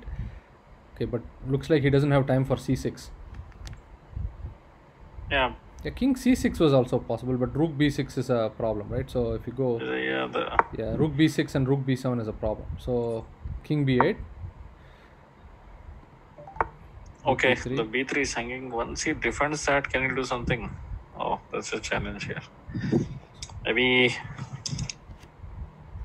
Yeah, so rook c8, bishop b6 is logical, bishop a2. Okay, so at least white's pieces are activated, right? And black has to play a5, a4, a3, otherwise this rook is going to be dead, right? So Correct. white has gotten something, right? So let's see, knight e5, bishop e6. He's White controlling. pieces are strongly placed now. If you look at, because he's yet to develop his rook on 8 and all, and yeah.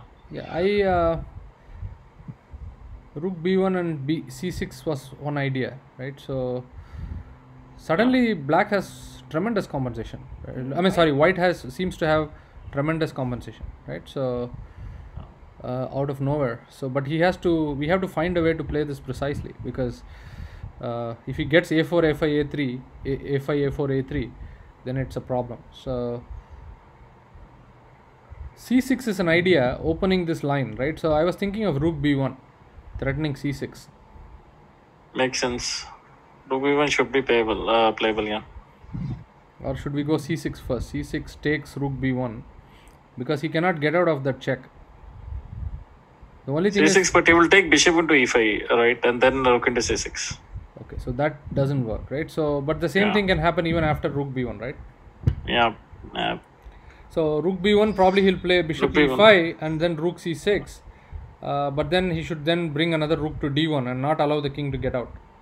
Right. So But I think rook b1 and all black better continuation for black is just roll the pawn a5 a4 and all. yeah, a5. Yeah, rook b1 a5, because now c6 then bishop e5, right? Yeah. So c6 is not a threat anymore. Okay, so maybe, or if we think prophylactically, right, black's only plan is a5, maybe we can play rook a1 rook a5 and then ask what is white's plan, sorry, what's black's plan, right? Because rook d8 isn't coming, there isn't nothing much that black can do, right? Maybe first put the rook on a5 and then Karthik, one thing, rook b1, c6, bishop into e5. Okay, maybe c into b7 first. king b7 then bishop d4, is it? Yeah. So rook b1, let's say a5, right? c6. All right, looks very interesting. Let's look at this. Rook b1. Oops, something messed You up. need to go to the analysis board. There's a little lag at my side also. Give me a moment. I think I need to go to the analysis board.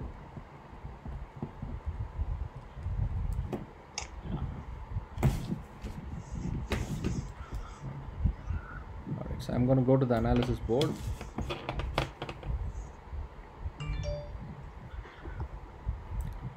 Just a bit slow.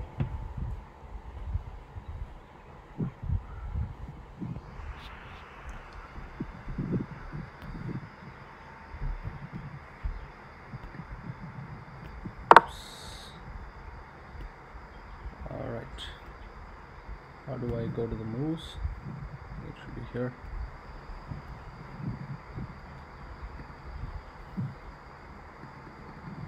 All right.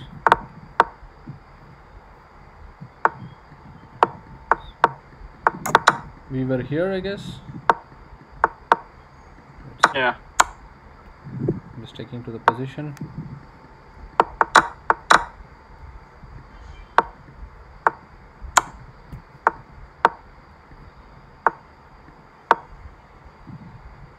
Okay, so I'm going to turn off the engine analysis. So, all right.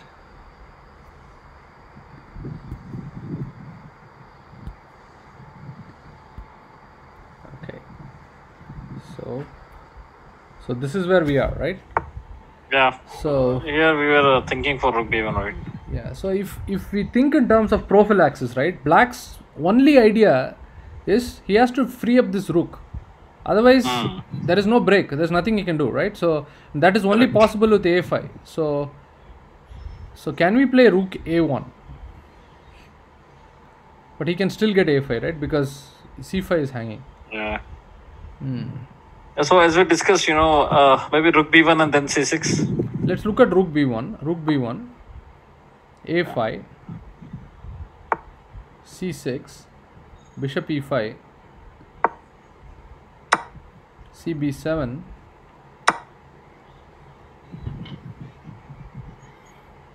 I guess this is forced, or is it? Bishop f4 is possible too.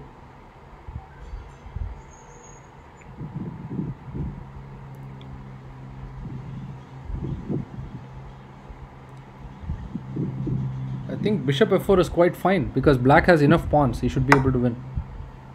Right? b8 is more logical because you need to that way he can collect this pawn, right? b8. But again, the king is in a very bad spot. Right? Yeah, Rook a3. Yeah, because rook a3 is coming, right? After b into a8, king into a8, rook a3. Yeah, so now it's a problem because, okay, so this doesn't work. So it's too dangerous. So he has to take king b7. So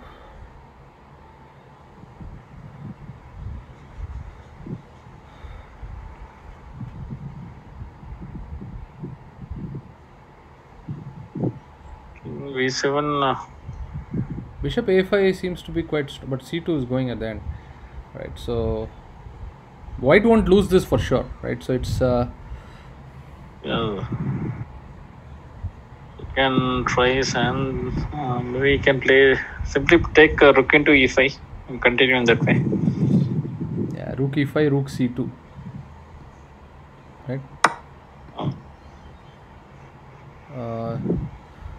The point is, I will play king c6 and you don't have rook c5 check.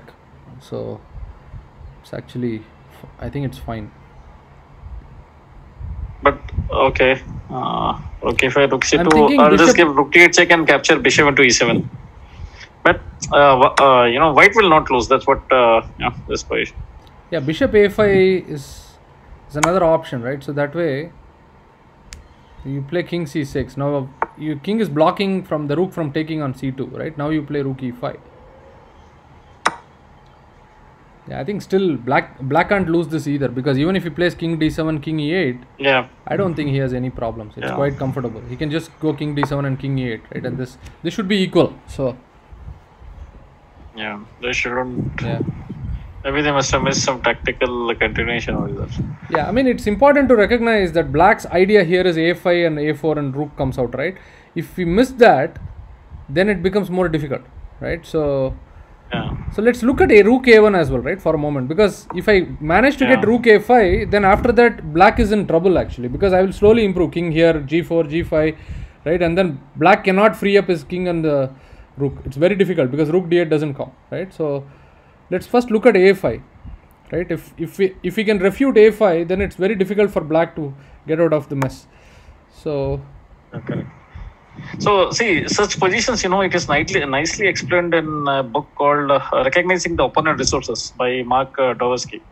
yes, which so, is prophylaxis, yeah, right? this Which is is one of the another way to say examples. prophylaxis, right? Rook e3, right? So I don't want to give up this pawn. I just want to, but the thing is now I'm able to at least exchange this rook, right? So that way, I think black should be able to hold this, but very very difficult. I mean, the good thing is at least I get this pawn, but then the a8 rook is exchanged, right? So but he has to still keep the king here, and rook doesn't have a good square, right? So this is another possibility, right? So because if he doesn't play a5, it's a bit difficult here, because let's say if he gets something like g5 is possible, right? So he has to play.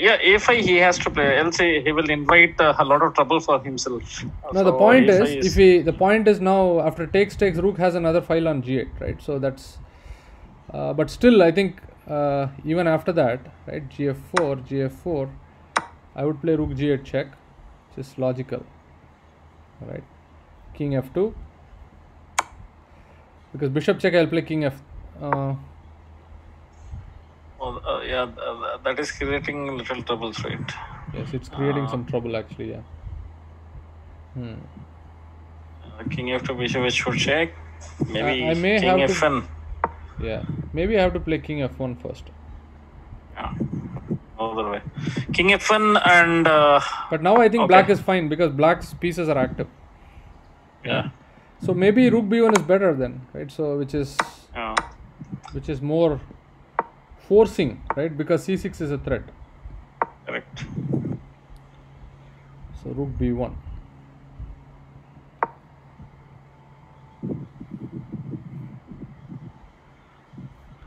So now, yeah, now c6 is a threat, right? So okay. So you're forcing the king open and then trying to take advantage of the king position and exchanging some pieces. I think this should be equal. So let's see what happened in the game. Rook d1. Sure.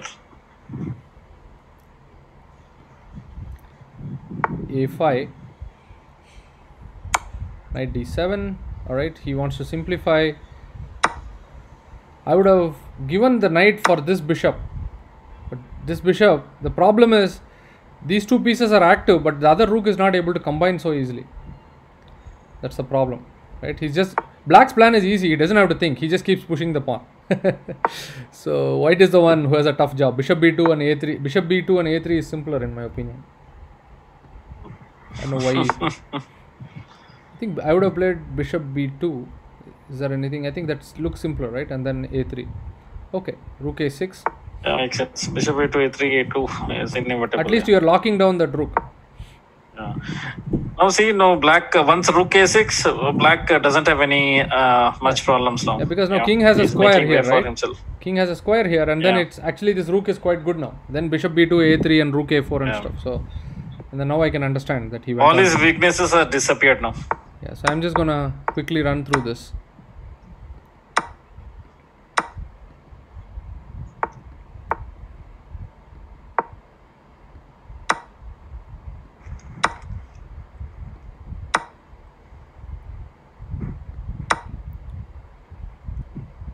So how did we get this? So let me slow down here. Okay, so he gave up an exchange for getting the pawn on a3, right? So that makes sense. But now it's dangerous because you get rook g8 check, and you have to exchange the other rook, otherwise it's mate on f1, right? And once you exchange this rook, then it's easy, because with the rook here the king is a little bit of a problem. But once you play rook g8 and exchange on g3, then the king can easily walk through all the light squares, right? Then it's easy to win. Yeah. This is Now this is simple. it's all matter of technique. That's pretty easy for black to convert this into a win. Yeah, so because Shouldn't rook be a c4, challenge. he's winning the pawn, but more importantly, the king is gonna come, right? And then he's gonna maybe come to c6, right? And then eventually just take this pawn, and the king and pawn endgame should be won, or even better, bring the king all the way to g4, and then take this pawn, right? So because the bishop cannot support both these pawns, it's very tough, right? So, all right, so can we go to the next game? Sure. Yeah, we'll take another Nice game. maybe another 15-20 minutes, and then we'll wrap up. Yep, sure. It's a good game, so let's go to the okay.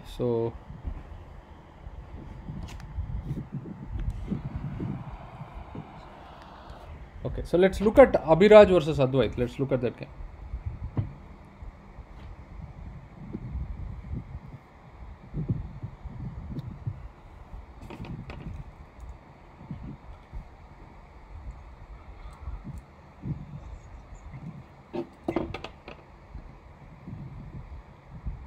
Okay, meantime. All right, let's look at this game.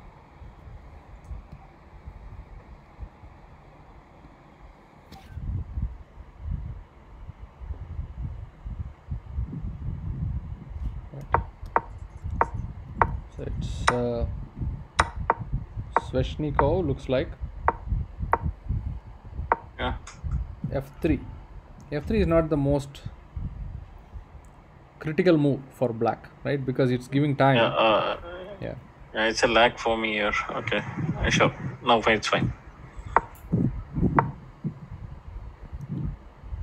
So unlike the usual Nachdorf, right, where white plays f3, right, and for e5 he goes knight b3, the knight on b5 is actually a little bit misplaced, right? So for the same f3 plan, because now you need to go to a3, and black is getting a lot of moves with tempo, because all these moves are useful developing moves for black, because bishop can come here and rook can come here, whereas white has to keep wasting moves, because now the threat is again b4, right? So already black has gained a lot of tempo in the position, right? So bishop b7, so black is easily finishing his development here, right?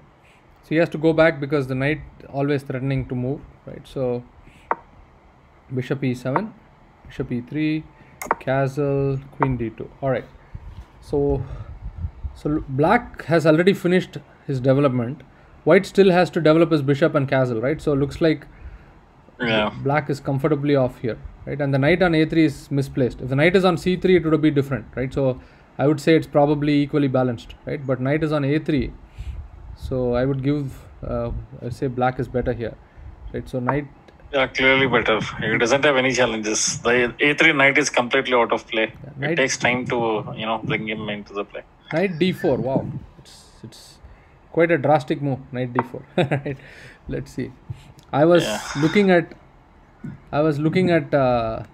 more preparing d5, right? So even I was thinking d5 here, d5, because takes then knight b4. So that was an option. Yeah. So But knight d4, like white is getting a tempo. c3, knight c2, and all right. so yeah, I was actually looking at. I feel d5 is quite interesting here because it's thematic. The only weakness is d6. After I get d5, I can take. Then I play knight b4. It's not easy to support this pawn, right? Even if you exchange queens, I can still play knight b4, right? And then once I get this back and this knight is misplaced and black has better development, I think black is slightly better. I would have played d5. Knight d4. Knight d4 is interesting. Let's look at this, right? So I can't take this, of course. Yeah. Right? Bishop d4, ed4, queen d4 doesn't make sense because it's just opening up a lot of things with bishop f6 and queen a5 and stuff, right? So probably bishop f6. Yeah.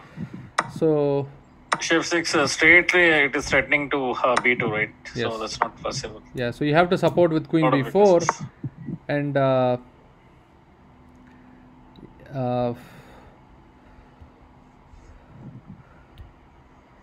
queen is now misplaced. So we just have to find maybe now d5. The only thing is d5 he'll long castle, right? So If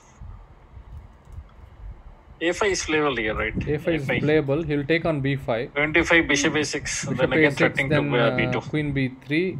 You just take and play rook b8, right? Okay, so that's playable, I think. So a5. Yeah. I guess he has to queen b3, then I'll play a4. So let's say take here.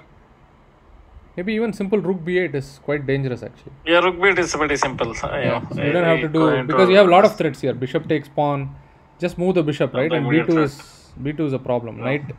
Knight c4 is playable, but again I think you can just take bishop e4. The center pawn is more dangerous. Now next I queen a5, then I think I can take bishop c2 or even bishop b2 is interesting, right? Because queen d8, then bishop c3 check. But yeah, but e4 is. Yeah, I think you can do that because the rook is hanging at the end, right? This is possible too, but multiple ways. Lot of tricks. Yeah, I think black is better here clearly, right? So, all right. So knight d4, I wouldn't take on d4. So probably c3 is best. Yeah, c3 is the best continuation because the knight which is left on a3, right? You can get him into get that knight into play. Like c3, knight c2. Yeah, c3. There is a tactical possibility with bishop h4 check. Right, so this is interesting. Okay. Because g3 is not possible, no? Knight f3 is going. So. And bishop f2. Bishop f2. Now I can play bishop g5. Right, so it's. So again bishop e3. Bishop e3, but now we improved the position, right? Because my bishop on e7 was not doing great. Your bishop was much better, right? So. The other option is instead of giving this check, I can also just play knight e6, right? So. This is fine too.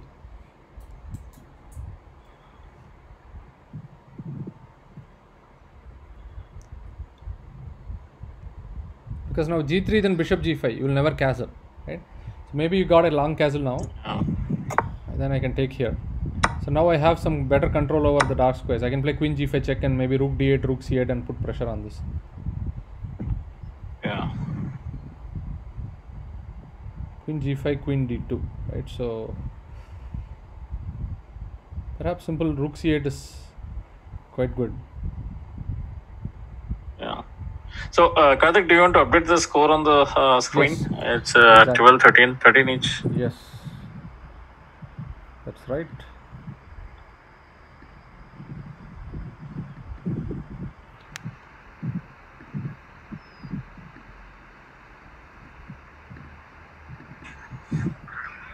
Each.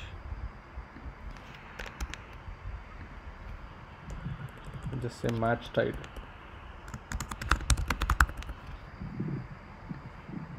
All right, so let's head back.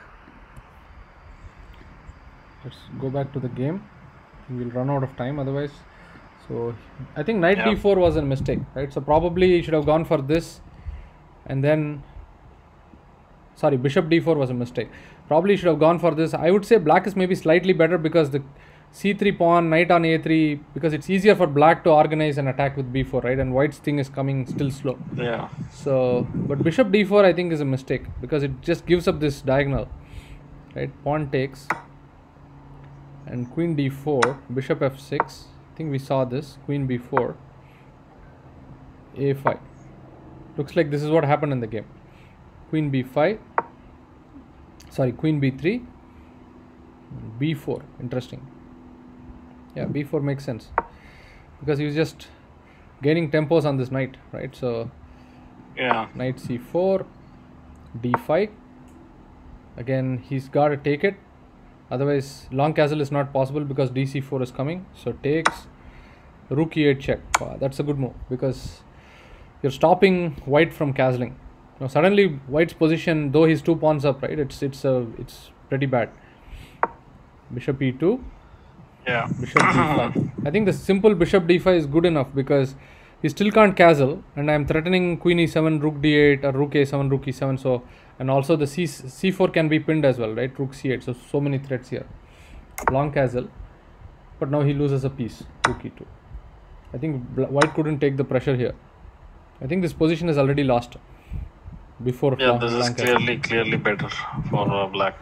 Okay, so he lost a piece, and then after that looks like he's gone on to win the game. All right, so let's move to the next one. Yep.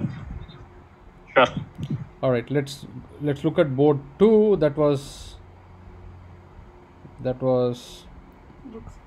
rook sacrifice, which is Hemachandra Ramba. We call him Hemi. So let's look at his game.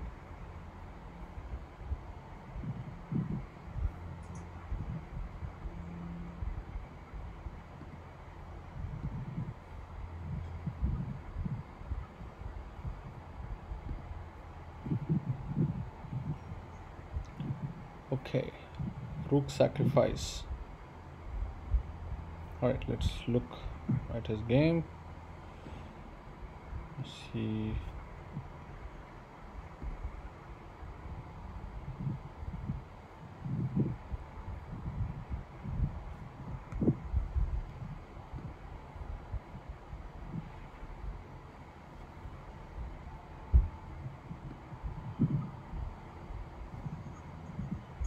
This is Velova, right? With Velova? Yeah. Okay, so looks like Velova won. All right, let's see.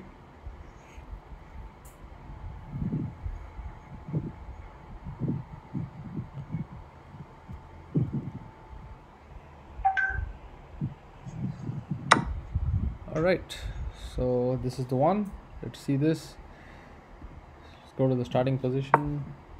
All right, so white is Hemi and black is Velova. Should be. Do you know the name of the player, Rishi? Velava, I don't know his complete name. He's based out of Muscat. On what I just need to check with him. All right, let me check this. Let me check. Okay. It should be okay. It is Velova Raghavesh. That's his name. All right. Yeah. So let's go to this. Let's go to the start.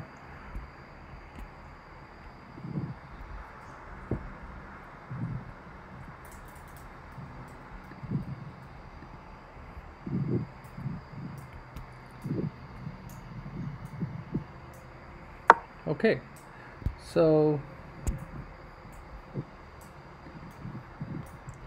let's see.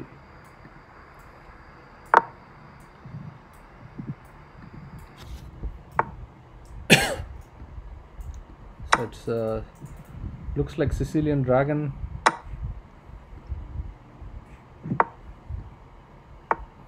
So it's not accelerated this time. It's the main dragon.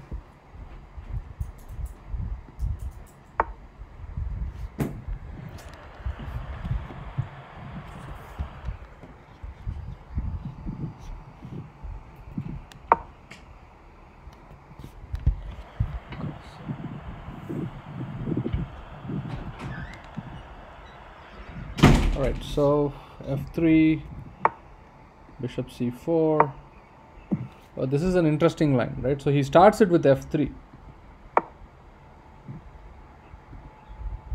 Okay, f3 is fine. a6. This is an interesting line, right? So he wants to gain a tempo One with moment. b5. Yeah, so whenever you're ready. Yeah, go ahead. See, he wants to gain a tempo with b5 whenever you go bishop c4. So, and this is usually this is a plan where black tries to delay castling. So let's see how this went.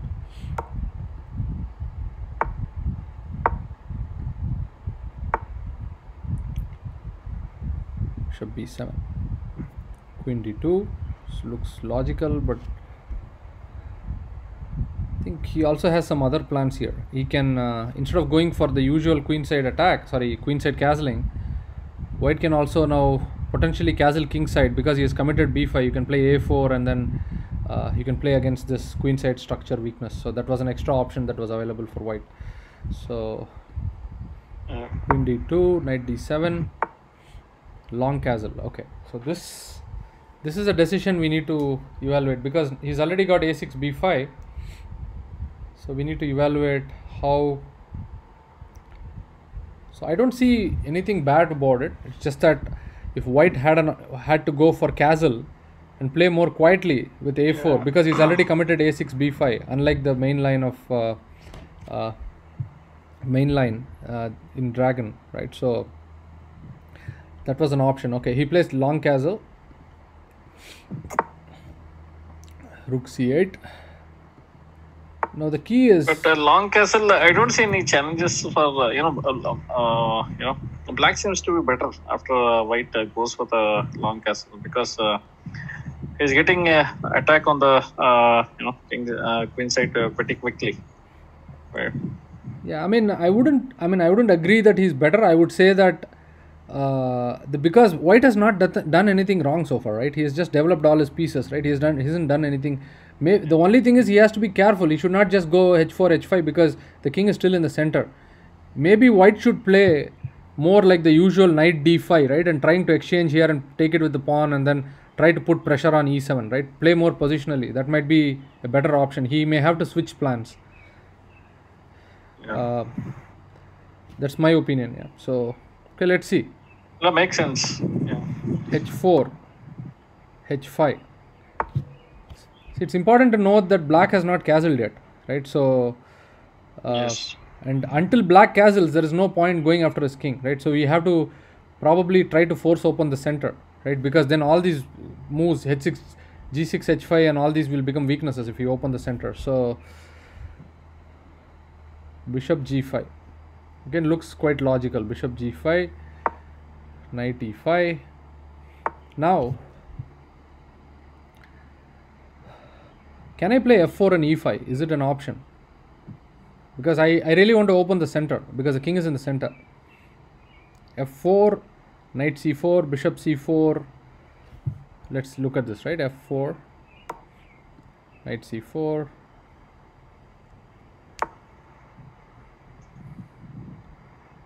bishop c4.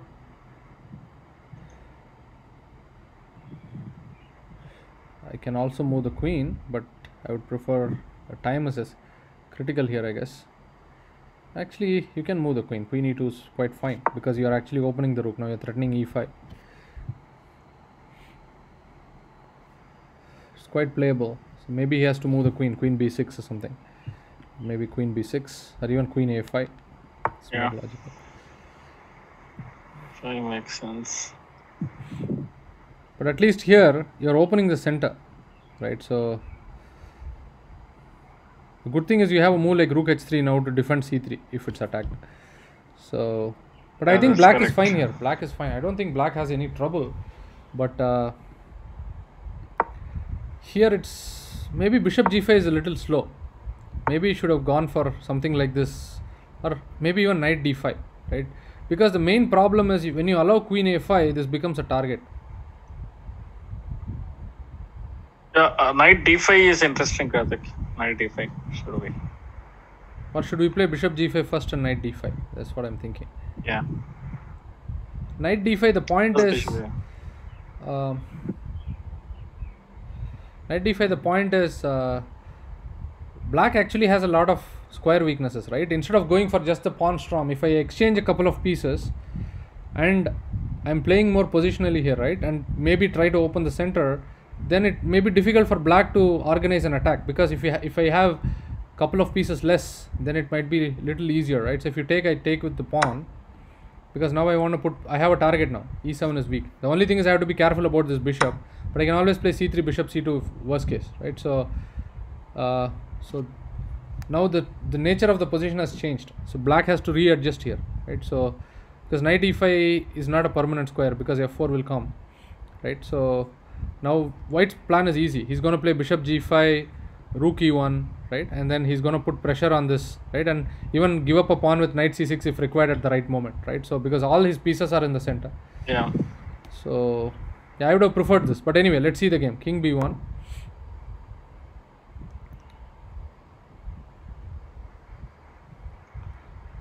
knight c4, which is consistent, bishop c4, rook c4. White played b3 here. I wouldn't play b3. It just opens up that. Yeah. I'd probably move the knight. There's a 5-second lag at my end, yeah. So I would probably move the knight to e2, right? Because a lot of times rook c3, queen a5, rook c3 is a threat, right? Just move the knight to e2, then he doesn't have a target. Yeah. Right? And how can black continue his attack? I don't see a easy way for black to continue the attack, right? Queen a5 is not coming. You don't have a target on c3, right? If you castle, I'm going to play bishop h6. So I don't see a good plan for black here. Probably you should castle and then I'll play bishop h6. Then after now g4 is a serious threat, right? And knight can come to f4. Yes. So I think knight e2 was quite playable. Maybe even knight b3, but I prefer this knight to e2 because it can come to f4 and there is no target on c3. b3 I don't like at all because it just creates more weaknesses in the position, right? It just it's creating, the arrow should be the other way. Yeah, knight c2, and also you can plan for playing e5. Yeah. Okay, e5, d5, knight e6. Yes. Going into d2, knight g7 check. Yes. Again, king moves to f8, knight e6 check again. Then you take rook into d2. Yeah. So rook c4, knight e2. If the viewers are following, the idea is e5 takes knight e6 or knight f5, right? So queen d2, then knight g7 check and rook d2. But in this case, probably it'll take king g7, right? But that's an idea. No, not immediately rook d2. First knight e6 check again. Okay. So the idea is e5 takes knight e6, queen d2, knight g7 check, king here, knight e6 check, fe6 and rook d2, right? There's a tripled pawn. Yeah. Right? Yeah. So that's an idea, right? So there's multiple ideas here that we need to look at. But most importantly, it stops the black attack. There is no queen a5, there is no target on c3, right? And now black doesn't have a plan, right? He has to castle, which is logical, and then bishop h6, right? And then prepare g4 and knight comes to f4. I think that's probably best in my opinion. So okay, so b3, rook c8. Now there is a target. Black just has to open the diagonal, right? So queen e3, queen a5. It's easy to play for black now, right? Because he has queen a5 and all the logical moves, and then he's gaining time because he's attacking the pieces. Knight e2, queen c7, rook c1. So he wants to play c4, e5. Unfortunately, the piece is trapped now, right? I think he probably missed this, but it's already difficult here, right? Because black played really well, because queen c7 is an important idea, right? His threat is e5, but he can't move the knight because c2 is attacked, right? And even if he creates space to move the knight, I'll play e5 and then c2 is going. Right. So already it's a very difficult position. Maybe I can play c3, right? e5, knight c2. Probably I won't play e5 for c3, but probably c3 is best here. But then already why not c4 directly instead of c3? I think. Oh no, sorry. I'm assuming rook was on c1. Yeah, fine. C3 is the only continuation. C3 is probably, but now more targets now, right? It's easier now for black, right? So now maybe I can play knight d7 because it opens the diagonal now. Yeah. So I think black is, I would prefer black here, right? Because it's, how do you break to e7, right? e5 is not coming, which is the only break, right? And knight cannot go to d5 because it's come to e2, and knight has to defend this, right? It's very difficult now, and I'm not castling, right? King is in the center, so your g4 and all is not really helping. I would Yeah. say black is better here. So okay, Black is very comfortable. It doesn't have any problems at all. exactly. But after rook c1, he lost a piece, Bishops. right? So bishop f6, bishop f6, knight f5. So he had to give up a piece, but I don't think there is any compensation here because the black king is quite safe, and white pieces are not really coordinating, right? The knight is not, and queen c5 is a good move again, right? He's threatening exchange of queens, and if the queen moves back, then he's already controlled more squares, right? So b4. So he's stopping any c3 ideas, and the bishop can come to a6 later, right? So c4, a5, rook d1. You can just play king e7. The king is quite safe there. The only way you can attack this king is with the knight, and when you come to d5, I'm controlling, this bishop is controlling it, right? So there's no danger here. Now it's easy for black. He's just going to play rook a8 and then go after the king. Takes. Now b3 is a target. Rook a8, knight e4, bishop takes. We already saw, right? The bishop is doing a good job, and now we exchange it. Rook a3. Now this is simply lost because he's just going to play rook a8 and queen a5, and then it's over. Yeah, so queen b2, rook a8. So I'm surprised this game lasted for another 34 moves. I would have assumed it would have been over. Maybe that could be some vague ending. Yeah. So probably this would have been rook a8, queen a5, or queen a7 is just over, right? So Yeah. and then so okay. Shall we go to the next one? Good game. Yeah, sure. Good game by Velava. Yeah, nice, very nice. The way he demonstrated things on the Sicilian is really very good. Placing the king on e7 and all, that's really very good. Yeah, it's an interesting plan, right? a6, b5, keep the king in the center. Yeah. Right, and white has to be careful. He can't play the usual plan, right? So he needs to really Yes. understand what's important.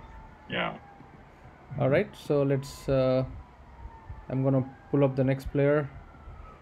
We already saw chess summer, right? So the next player. We already saw that game. It was a queen sacrifice and checkmate on f6 and f7, right? So we saw that. Yeah. So let's go to the next one.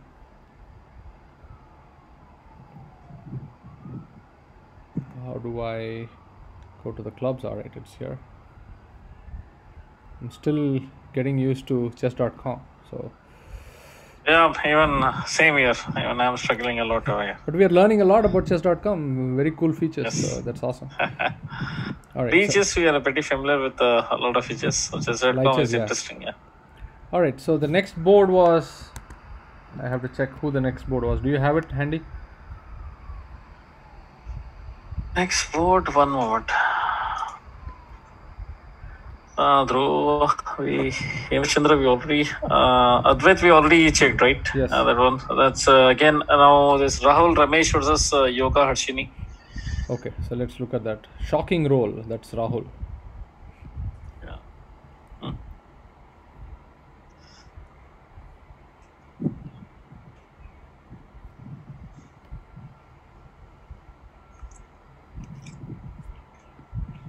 All right. So chess champ, right? That's Yeah. Harshini, right? Okay. All right.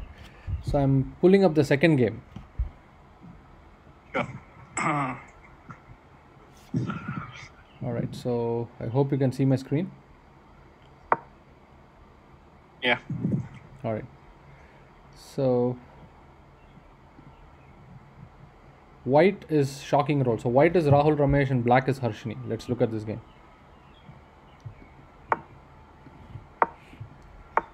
All right. Looks like a London system. Right. Early c5. Interesting. Right. So d5. b5 here is very interesting. Let's see what black played. d6. Right. So I think there was a game. Liren Carlson, I guess, right? So d5, b5. It's quite interesting actually. D6. So this is almost getting to like a Benoni kind of a structure. But now white plays knight c3 instead of c4, right? So the idea is I want to play e4, and then I want to prevent the b5 break with a4, right? And that's a very common idea.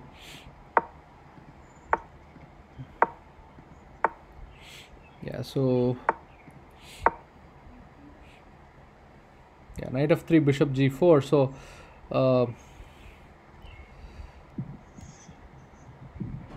so bishop b5 is a very common move, right? So a lot of places, but here I'm wondering, should he play h3 and then knight f3, right? Because it allows bishop g4.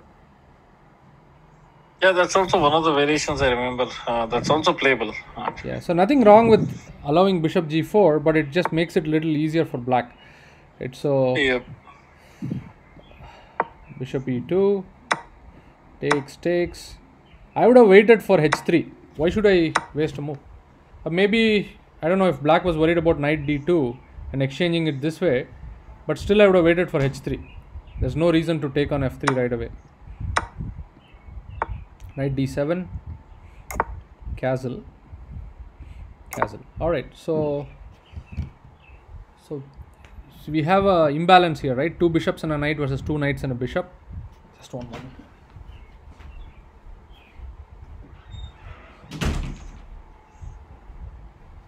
So white clearly has more space, right, on the center and the king side. So black has to prepare b5, which is logical. But the good thing for black is black has a very good diagonal here, right? So on g7 to b2, right? And white's plan, white will have to stop b5 with a4 and stuff, right? And then he has to slowly prepare. I would prefer the bishop switches back here, right? The bishop switches back to here and here possibly, right? Because it stops b5, strengthens d5, because e6 is there are only two pawn breaks, right? One is b5 and then e6, right? So strengthens this d5, and then he can slowly prepare queen d2, and slowly he can prepare maybe f4, right? f4 is an important break. He can play rook e1, bishop g5, and then f4, or bishop h6 and f4, right? And then e5 is the main break. So bishop on c4, pawn on a4, and then preparing f4. I think that will be more logical. So black will have to play dynamically here, right? Otherwise, if you allow white to consolidate, then he has a good position. g3. Okay, I think he wants to go at the bishop, push the bishop back to g2, and then prepare f4, right? The problem with this is, right, when the bishop goes here, so if you look at the position, right, the breaks are only e6, and the other main idea is b5, right? So the bishop, I feel the bishop belongs on e2, this diagonal, and preferably c4, and then you play a4. When you go to g2, then c4, b5 are all weak. It becomes easier for black to get counterplay here, right? That's what I feel. So g3. G3, and now I think black should quickly think of this rook b8, b5 and all. Yeah, queen b6. I mean, black is playing with the pieces, but I would have preferred more playing with maybe queen a5 here, right? Because that's more logical, right? And then playing b5 instead of queen b6. But okay, I mean, queen b6, rook b1, and then she played queen a5. The same idea. Maybe she thinks that rook on b1 is better for her because now knight moves, then a2 is going. Yeah, not a bad idea, right? So bishop d2, b5. Yeah, so this is exactly what we were discussing here, right? So here, if you anticipate, if you do prophylaxis and anticipate what black's plan is, right, it's quite easy to see b5 and e6 are the only breaks, right? e6 doesn't immediately come because of this pawn going, right? But he can always prepare that, right? So I would have probably played a4 here, right? And then try to switch the bishop to c4. Now that's exactly what's happening, right? So bishop d2, b5, queen e2, b4. Now suddenly a2 is lost, right? So but we should notice that black is giving up the square on c4, right? I can maneuver my knight to d1, e3 and c4, which is a very strong square because black doesn't have a light square bishop, right? But again, it comes at the cost of a pawn, right? So white should have been a little more careful here, right? So knight b5. I don't like knight b5 because the knight looks active, but just one piece without coordination of the rest of the pieces is not going to really do much. I think c4 is a much better square for the knight. Yeah. Oh, knight b5. Oh, he lost a piece right on the spot. Okay, he didn't lose a piece. Okay. a6, knight a3. Okay, so Uh, Knight a3. all right. So that's good. So now, can I just play a move like queen a4 because I'm threatening a6? Knight c7. I'll play Yeah. rook c8. Yeah, that's what I was thinking actually. Even queen Maybe a2 is one fine, move you right? can. Queen a2 looks fine too. I don't see anything wrong. Or even the simple queen b6. What is wrong? I'm going to threaten a6. Can you really defend your piece? I think the piece is lost, right? Queen b6. Can you Yeah, stop a6? queen b6 is gone. I don't see how you can stop a6.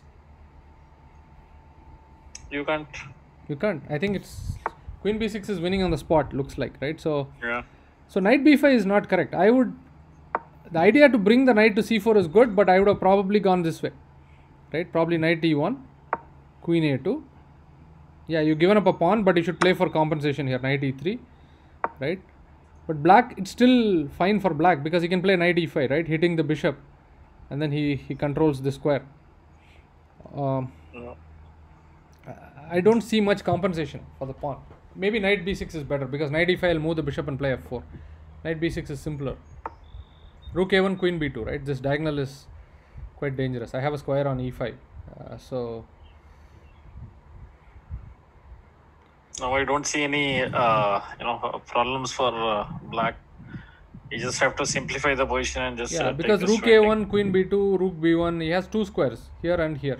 Yeah. I don't see much of a problem, and you can attack knight c4, knight g4, both are incoming. So, but still, I think this would have been better. Knight b5, queen b6 would have lost on the spot. So a6 actually Correct. suddenly now it becomes a little easier. Knight a3, right? And now suddenly white's position looks better because the moment she goes back, knight c4, right? So we got the knight to a nice square. I think white has consolidated here, right? So I wouldn't say white is better, but white has managed to get his knight to a good spot. So now probably you should play knight b6, right, and exchange this knight, right? Yeah.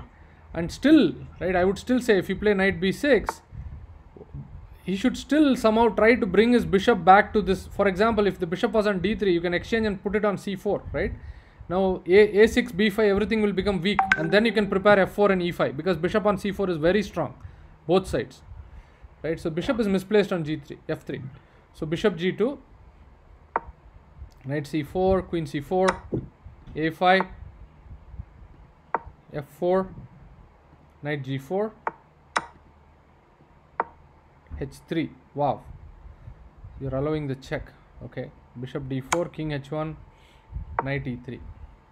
I think it's a little bit of carelessness here, right? So in this position, I actually like white's position because you control these squares, right? I would have Yeah. preferred the bishop was on e2, but if you ask yourself what is black's plan, right? He's trying to bring the knight either to e5 or to b6, isn't it? So knight g4 is a threat. So I would probably start with h3, but still knight d7 is a problem because you can't stop knight b6 and c4. Okay, so looks like black does have good play. Or the other option is you can play a4, right? So, and then you play b3, right, and try to hold this. But I think black is fine here. But f4 is little risky because you're allowing knight g4 Yeah. here. Maybe c3 here, stopping bishop d4 and knight e3, right? So that was still an option. But h3 is just making it easy because now black's game is quite easy, right? He just has to exchange and he controls all the dark squares, right? And his Yeah. bishop, though it's opposite color bishop, black's bishop is way better than white's bishop. The only thing is you should be careful. c3 you may lose a piece, right? So okay, looks like he's losing a piece after c3. All right, so bc3, bc3. Oh. Interesting. C3 traps the piece, right? Yeah, so queen a7. Yeah, there are no squares. Okay, looks like rook f3, rook e3 is trapping a piece. Rook f3. Oh, queen d3 directly, right? That traps the Queen piece. d3, c4, right? That's the idea of queen a7. He wants to give up c4 and then bring the bishop back. So that's why he's playing queen a7. So rook f3. Rook f3 Okay, is yeah. fine. Oh, there's a lag here actually. So, okay. Bishop d4, cd4, cd4. All right, so white should be able to win this comfortably. What happened in this game? I hope white won this. Yeah, I think. I don't know the challenge is right. All right, I'm just gonna check the end of the game. All right, so Yes. oh, black won this. Wow. How did this is okay? This is something I think everybody has to learn from, right? So we have won a piece here, right? So we should ask ourselves, how do we? What are the only chances for black? This passed pawns. I would play rook d3, queen d4. Just take that pawn, right, and then consolidate. Oh, okay. And this ending. Rook b3, rook b8. Now the pawn on d4 is becoming a pain, right? So queen d3, a4, right? So these kind of places, first get rid of this pawn and exchange queens, right? You should not go for an attack here, right? Yeah. Okay, he did get that pawn. Okay, he did exchange queens as well. Wow, how did he manage to lose this? Okay, he could have taken on e7. It's probably simpler. Okay, rook b8, rook b8, king g7, rook b2. All right, he lost this g3 pawn. Still, it should win. All right, so king h2, rook c3.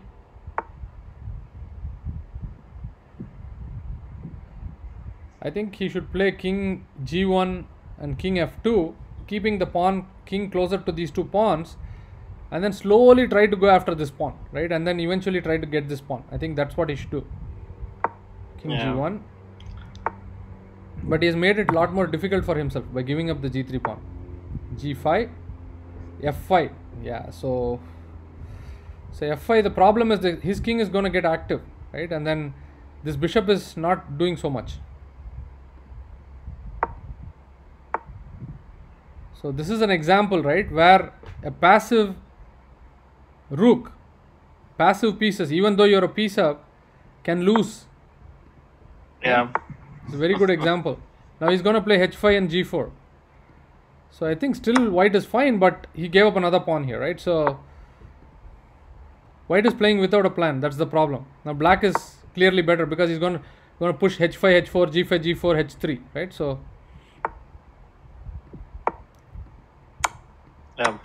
a good walkthrough of the king from g7 to f4. Exactly. g7, f6, g5, f4. Yeah. So though now he exchanged rooks, now unfortunately for him, maybe he should have gone after the a4 pawn, but I think still it's lost. I don't think he can do much. King c4, h3, takes, king b4, g4. That's lost too. So this bishop is very inactive. This is right? lost. Yeah. So this is really a lesson learned, right? So this is an example where white played well to trap the bishop, but then he didn't consolidate, right? So in a position like this, right, when you get to a position like this, what is important is ask yourself, what is the only counterplay for your opponent, right? If you ask yourself, it's easy, right? Black has only two chances. Either he takes this pawn or he'll play rook c2 and puts pressure on this pawn, right? So you can simply play king h2 and then rook c2, you play rook b2. That's possibly the best way. So this reminds me one interesting book. I just said about it a couple of minutes ago. Identifying opponent resources. Yes. That's a really very good book. That talks about all these things. When you are a material up and all, still you have to think for what the opponent is playing and all.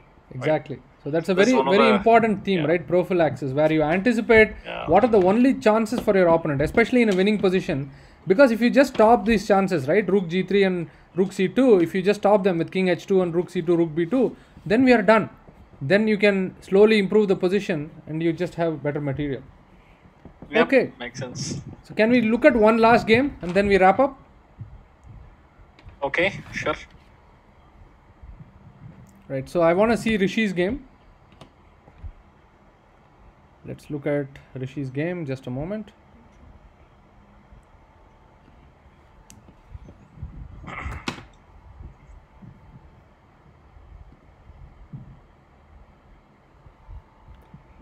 Rishi, alright. Archive. We should be here. I know we are way over time. This time we are also doing analysis, so it's taking longer. But I hope it's really useful. So let's look at Rishi's game. So this is... Yep. Yes, I think it's really, it is going to benefit the kids a lot. Yes. I would love to analyze all the 13 games and times 2, 26 games. But unfortunately, I think we already like way over time. So I would try to do this, right? And then that hopefully we have already covered a lot of games. So, all right. So Rishi is black and Purav is white. So let's look at this. So E4. So you have the game, Rishi? No, I'm facing challenges here again, Karthik. Yeah, I'm just following off from my mobile, the direct channel. Okay. Yeah, go ahead, no problem. Knight f3.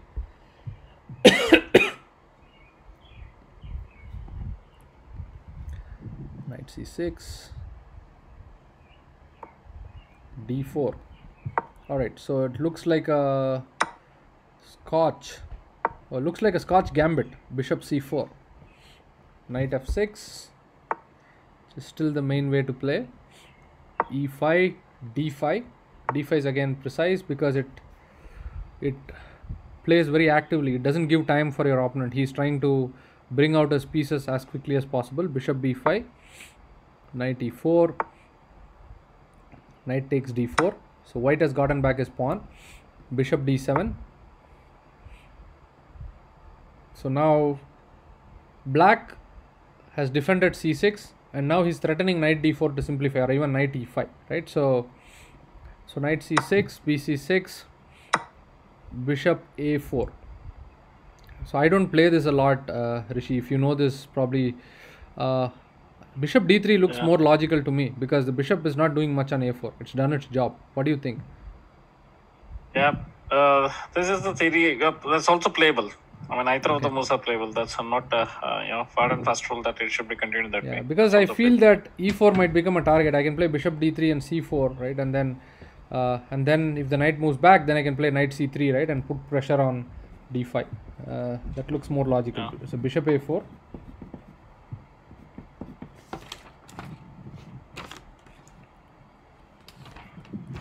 So there is an interesting... Okay. Alright, let's see this, right? Bishop a4, bishop c5. Alright, so now castle. Alright, so okay, looks like he got knight f2. Wow.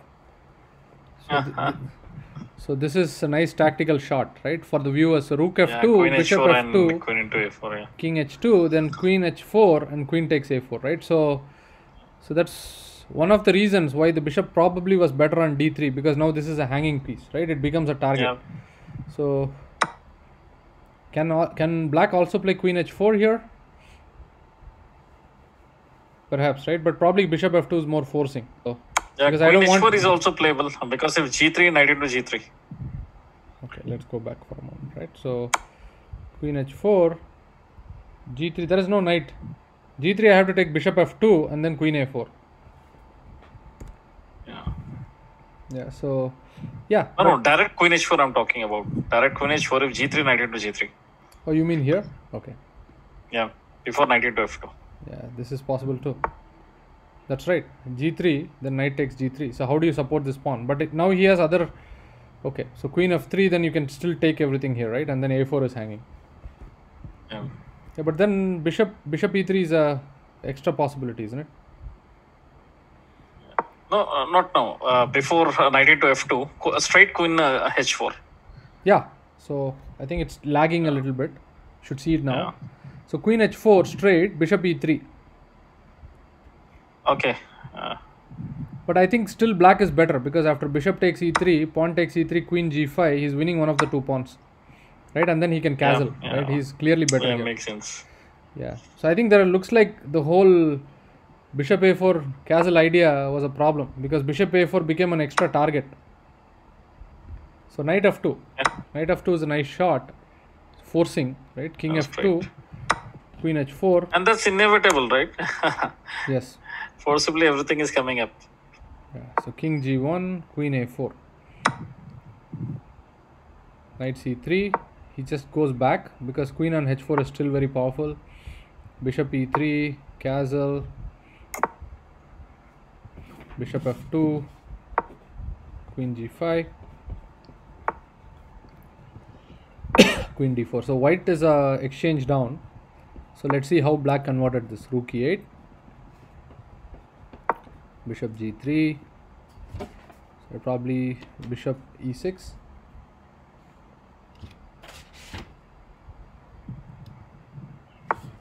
Let's just quickly run through this. Right? Maybe you don't have to analyze here because black is already winning.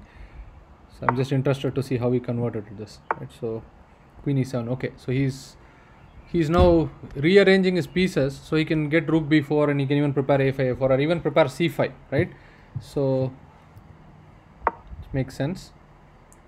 Really a matter. He lost another piece.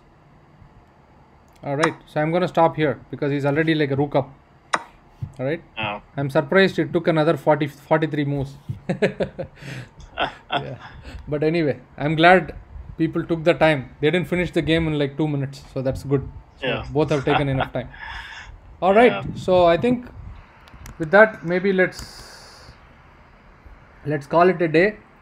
Rishi again, Yes. Rishipal and Amit. Amit has been behind the scenes making all this possible. So thank you very much. I think it was a great Yeah. match. It was great fun. We always had our share of some technical issues and glitches, but that's part of the fun. The result was nail biting, right? So six and a half in the first round, and again the exact same result in the second round. Though things could have gone in a different way, right? So thank you for taking the time. I hope all the players, parents enjoyed it. So I'm already getting messages that we need a rematch, so we'd love to do that if you're open as well. Yeah. Right? So Yeah, same here, Karthik. We are already getting a lot of requests from parents to have a rematch and all. awesome. Thank you, Rishi. Yeah, Thanks so for let's taking see. the time. It was Yeah. it was really wonderful, right? Meeting with you and Yeah. also analyzing our students' game. So thanks everyone. Yeah. Thank you parents. Thank you Thank you. players. This was fun. And yeah, thank you so much, Karthik. This initiative is really helping all the students and coaches, parents, everyone. Because due to this pandemic, there are no tournaments and all, no quality tournaments. Yes. So at least this sort of approach would really help for players to play some games. Yes. So that is really helping. Awesome. Let's look forward to have such matches again near Absolutely. future. I'm looking forward as well. Thank you everyone. Yeah, sure. Thank you, Karthik. Thank you, everyone. Bye bye.